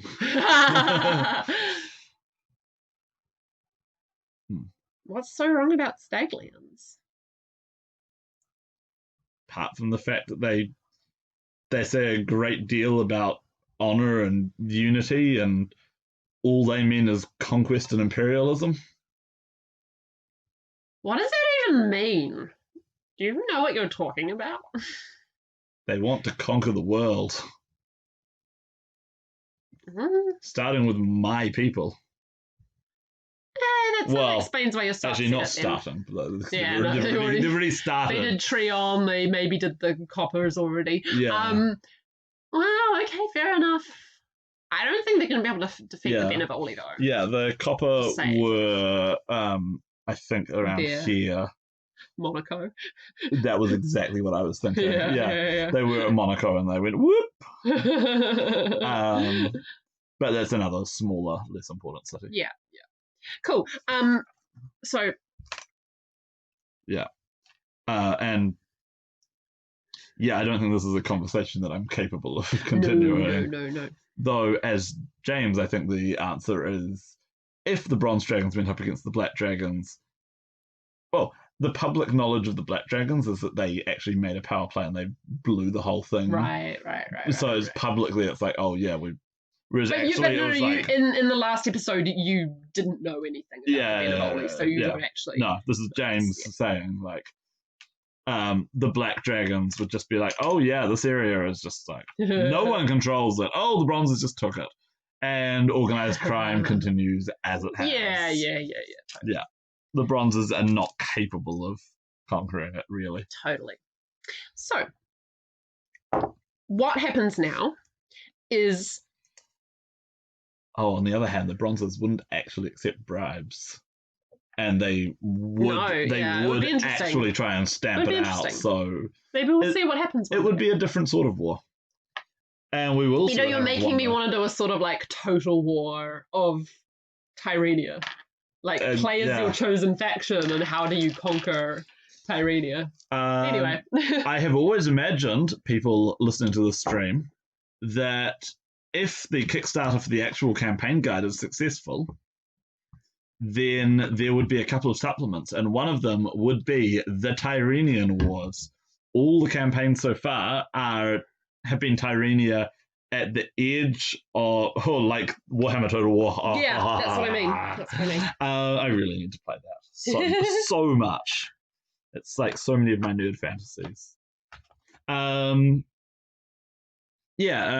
of our campaigns so far have been Tirenia on the cusp of continental war, and the Tyrenian Wars are coming, which I guess these are the opening shots, and so we would be doing a campaign guide that would have details for playing it out in people's home campaigns, and rather than saying this will happen, it would have the different sort of combinations and permutations and likely outcomes, so that it could be affected by players' outcomes.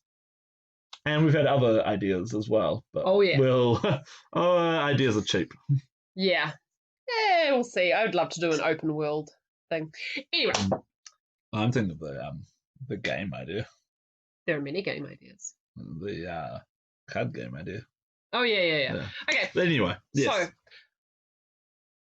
the resolution of this scene for now, is that a bunch of paladins show up. The paladins are getting sent. Paladins get sent just to, like, stand there. Not just the Sibiri, but the... No, the paladins, because these are ambassadors. And the Sibiri are, like... You send them to, like, break up scraps and... Yeah. Yeah. This is... That is a creepy emoticon. What is that? Like a robot? It's like a mask of a... It sort of looks like a Cyberman. Yeah, I was thinking it looks like an old school Cyberman, the ones with the cloth mask faces. Ooh. No, so yeah, because this is business between ambassadors and high level, like, military people as representatives of dragons, the paladins get sent as representatives of the blue to basically, by their sheer presence, just say... Shut this down. Yeah, don't even get out of the city. Go back home. This is over. And at seeing them no one wants to scrap with the paladins. Yeah. They spend their whole time hanging around training. They are better than you. they are better equipped than you, and if you get into a scrap with them, they can call on dragons. Yeah. They don't even need to say anything. They just show up on the street outside the smithy, and Fortunata goes, well, we shall have to deal with this through more distant communications over the coming days. And she sweeps out dramatically with her entourage behind her, and the blue dragons part to let her through. Blue paladins part to let her through on the way back to the Silver Dragon Embassy, and the bronzes look. Fidelia looks a little bit miffed, but she recognizes that she is far out of her jurisdiction. So I just thought of something here that I want to check. Ooh, yep. Okay, cool. I'll ask in a second. Fidelia looks miffed, but recognizing that she's far out of her jurisdiction, she orders her troops to move out and says to Chiaro, we will be in touch. This will not be forgotten, and you will honor your bargain with us. In fact, perhaps I should appeal to Il Magnifico to see that this transaction takes place, as I've paid you already, and I deserve what was promised. Oh, it would be notarized and everything. Exactly. Yeah. So, and she marches out with her people in the Blue Dragon. Blue Paladins part and close again. And then they file out. Back to the palazzo. Yeah.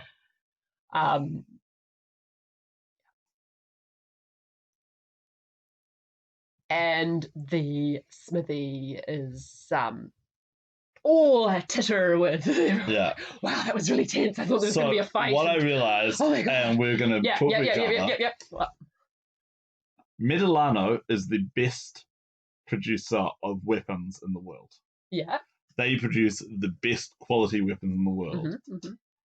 Why do they need to buy mass-produced inferior weapons? They must need a lot of weapons all of a sudden. What's going on? And there were some 20s there.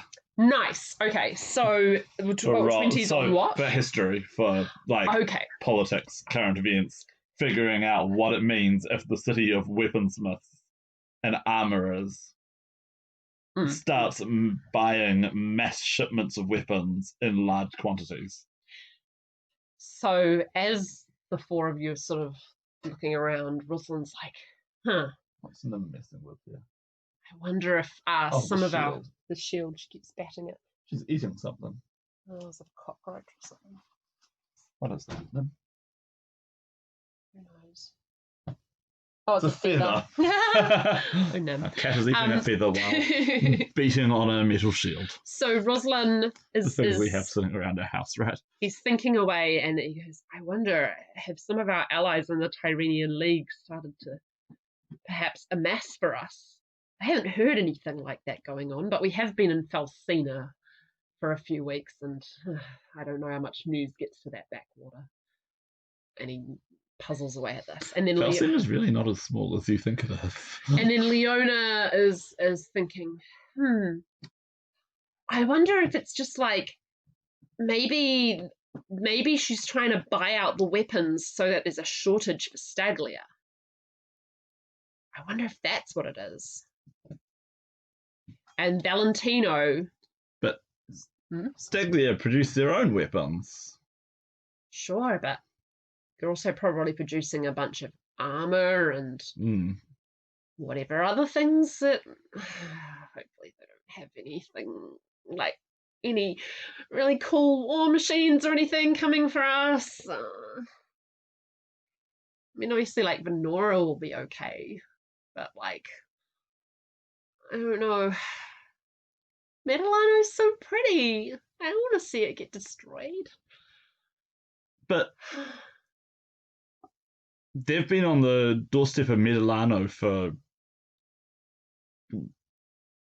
years now. Why would they be attacking it? Surely they know if they were to attack it, they'd just wind up a victim of whichever other city-state wanted to come after them, even if they could win. And Valentino goes, why are we theorizing about this? Why don't we just go to the embassy and see if we can help? I think that's what we're going to do. Actually, I was thinking we were going to chase after Fortunata, and she's probably got a carriage or something. Sure, but you can find the embassy and go see if you can be of some assistance. I think this is something where we might take do that in the morning, though, because totally. We are still beaten up and in need of a rest. Do you want to keep going, or do you want to leave this till next time? Because what happens here will probably play into... Well, I think we need to do this to the hook for next time, right? Sure, okay. Yeah, so we take a rest for the night. Yeah. Oh, we deliver the supplies, the metal from Samara. Oh, okay. Do you get to talk directly to the master? Yeah, is it? No. You cannot find... After being caught in the middle of Fidelia and Fortunata, Chiaro is nowhere to be found. Yeah, fair enough. And Baldassare is like, oh, yes, good. Put that in that cupboard there. Yep. Yeah. Don't worry. We'll make sure that no one touches it. It's for your training only. Don't worry. If we're still around. Yeah. Okay, and then we find an inn or a public house. Just a...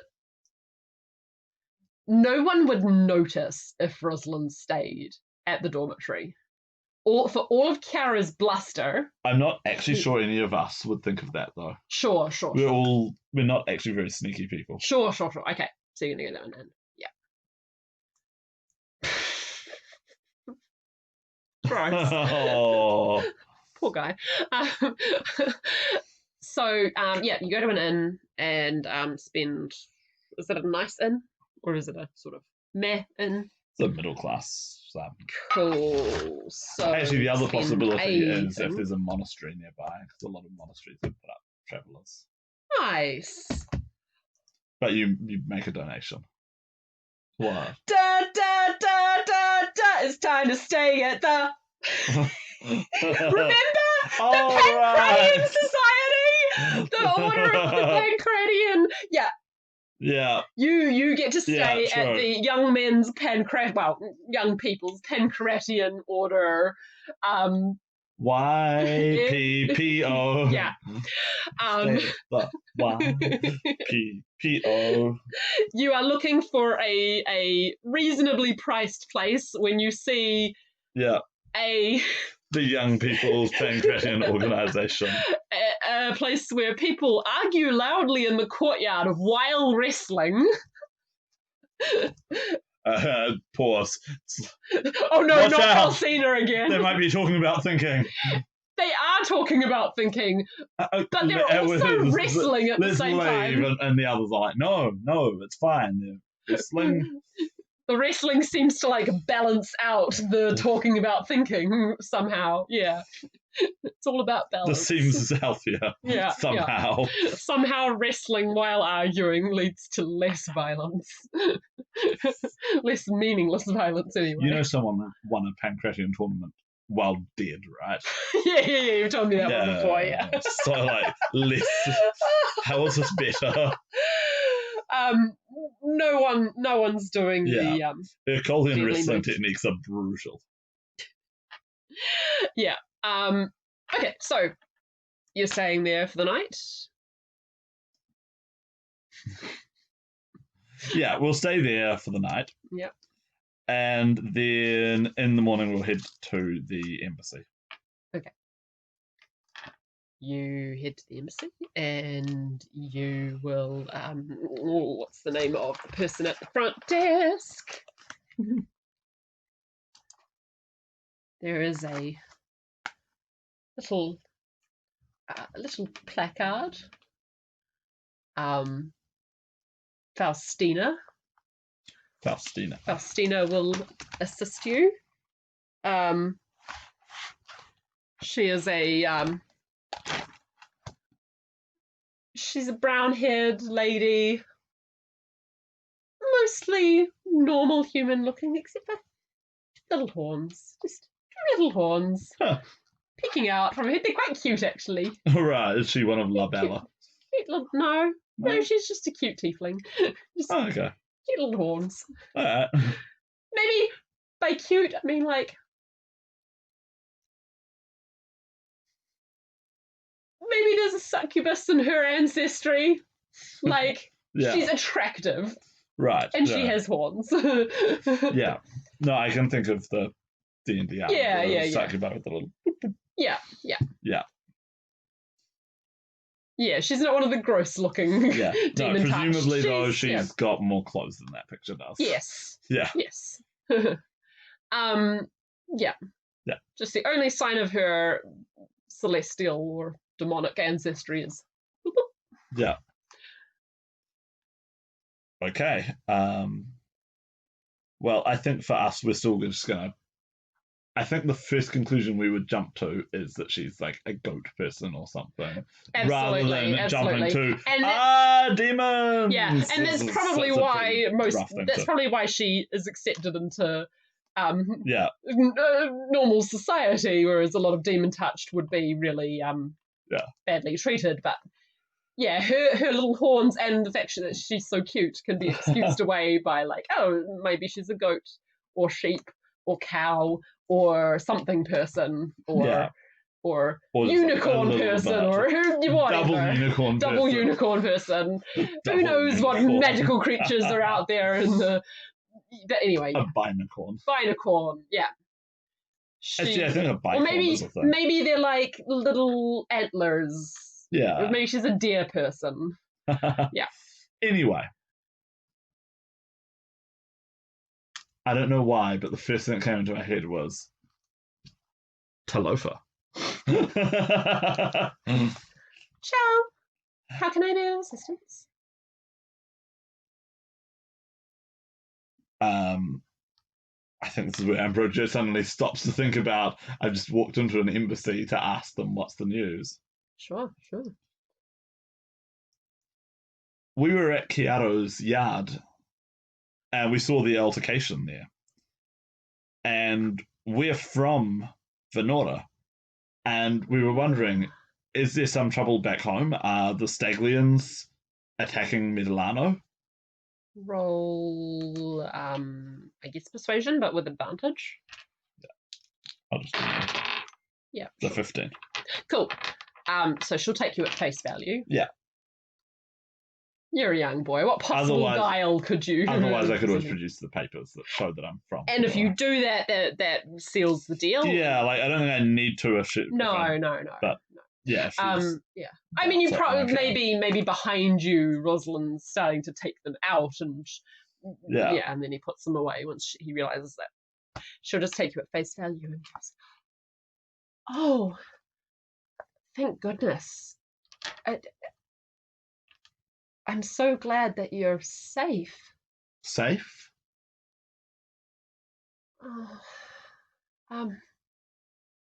Something has happened at Venora. What's happened? Was it... We don't quite know. Was it the Staglians? The Selenetians? Has it been conquered? Has it been attacked? We're not sure yet. But it seems like... I don't know how to say this. There's been no word in or out of Venora. And aerial scouts haven't seen anyone. I don't know if it's... I don't understand. I don't know if it's the plague or what, but... And Staglia's moving up because now the meager defences we had in Venora are no longer manned. So they've just moved on up past it. I'm so sorry if this is the first you've heard of it. Ambrogio turns around to look at the others. He's confused and upset and probably seeing the same emotions in their face. we have to go home. I don't know if I would advise that.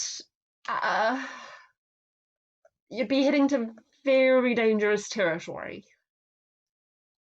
Ambrogio isn't even listening to her anymore. We have to go home. Dun, dun, dun. I think that's where we stop. I was deliberately setting that up. Yeah. Also, we are going with Venora as the place. Yeah. We'll go with that. It makes the most sense. What's happened to Venora? Find out on Friday night at Armageddon. Yes. Bah, bah, bah, bah. Or, find out on Saturday or Sunday or Monday, because we'll say it in the story so far. Yeah. Cool. Drugs. How did you know? Yeah, they legalized cannabis. No, but see, people would be going out of their houses because they'd get the munchies. They would, yeah. Yeah, they'd run out of food eventually. Yeah. Yeah. All right. Such hype. Totally hype for Armageddon. Oh, so excited. And no, our characters are going to be in that part of the world. Oh, damn it. I didn't drop. I had another little reference. It wouldn't have made sense to these characters, though. Yeah. I'll drop it in the Discord. Oh, yeah? There's a little detail that I missed out tonight that would have been relevant to people on the Discord. Yeah. Yeah. Well, the Watchers are from the Discord, but never mind. Anyway, I'll drop it on our the next episode of Apprentices of Tirenia will be shortly after Armageddon. Yeah. So it'll be. I guess we're not broadcasting the night before Armageddon. Yeah, that makes a certain amount of sense. Yeah, it'll be slightly delayed. It'll be when we can manage it after Armageddon. Yeah. But it will be a special tie-in episode to the plot of the Armageddon campaign, the Battle for Medilano. It's the Siege of Medilano, I mean. Siege of Medilano. Where we will probably start to reveal some of the results of the Armageddon game. And depending on how we get, we might reveal the entire result of the siege at that point. We'll see. I wouldn't be surprised if we have a slight time jump, because the actual siege is going to take a while. We'll either do a time jump or almost not a clip show, that's the wrong way to say it, but vignettes. Vignettes of what happens to our team, and we'll start where we left off, and then we'll pick off. Yeah, we could try and do a few lives at Armageddon. We're not going to have our own dedicated Wi-Fi though. So what we were thinking is we'll just take our microphone there. We'll record whatever we record, and whether we release it immediately or edit later. It with some other stuff. Or, we'll see what happens. We'll definitely be taking recording equipment there though. Yeah. To catch what we can catch. Yeah.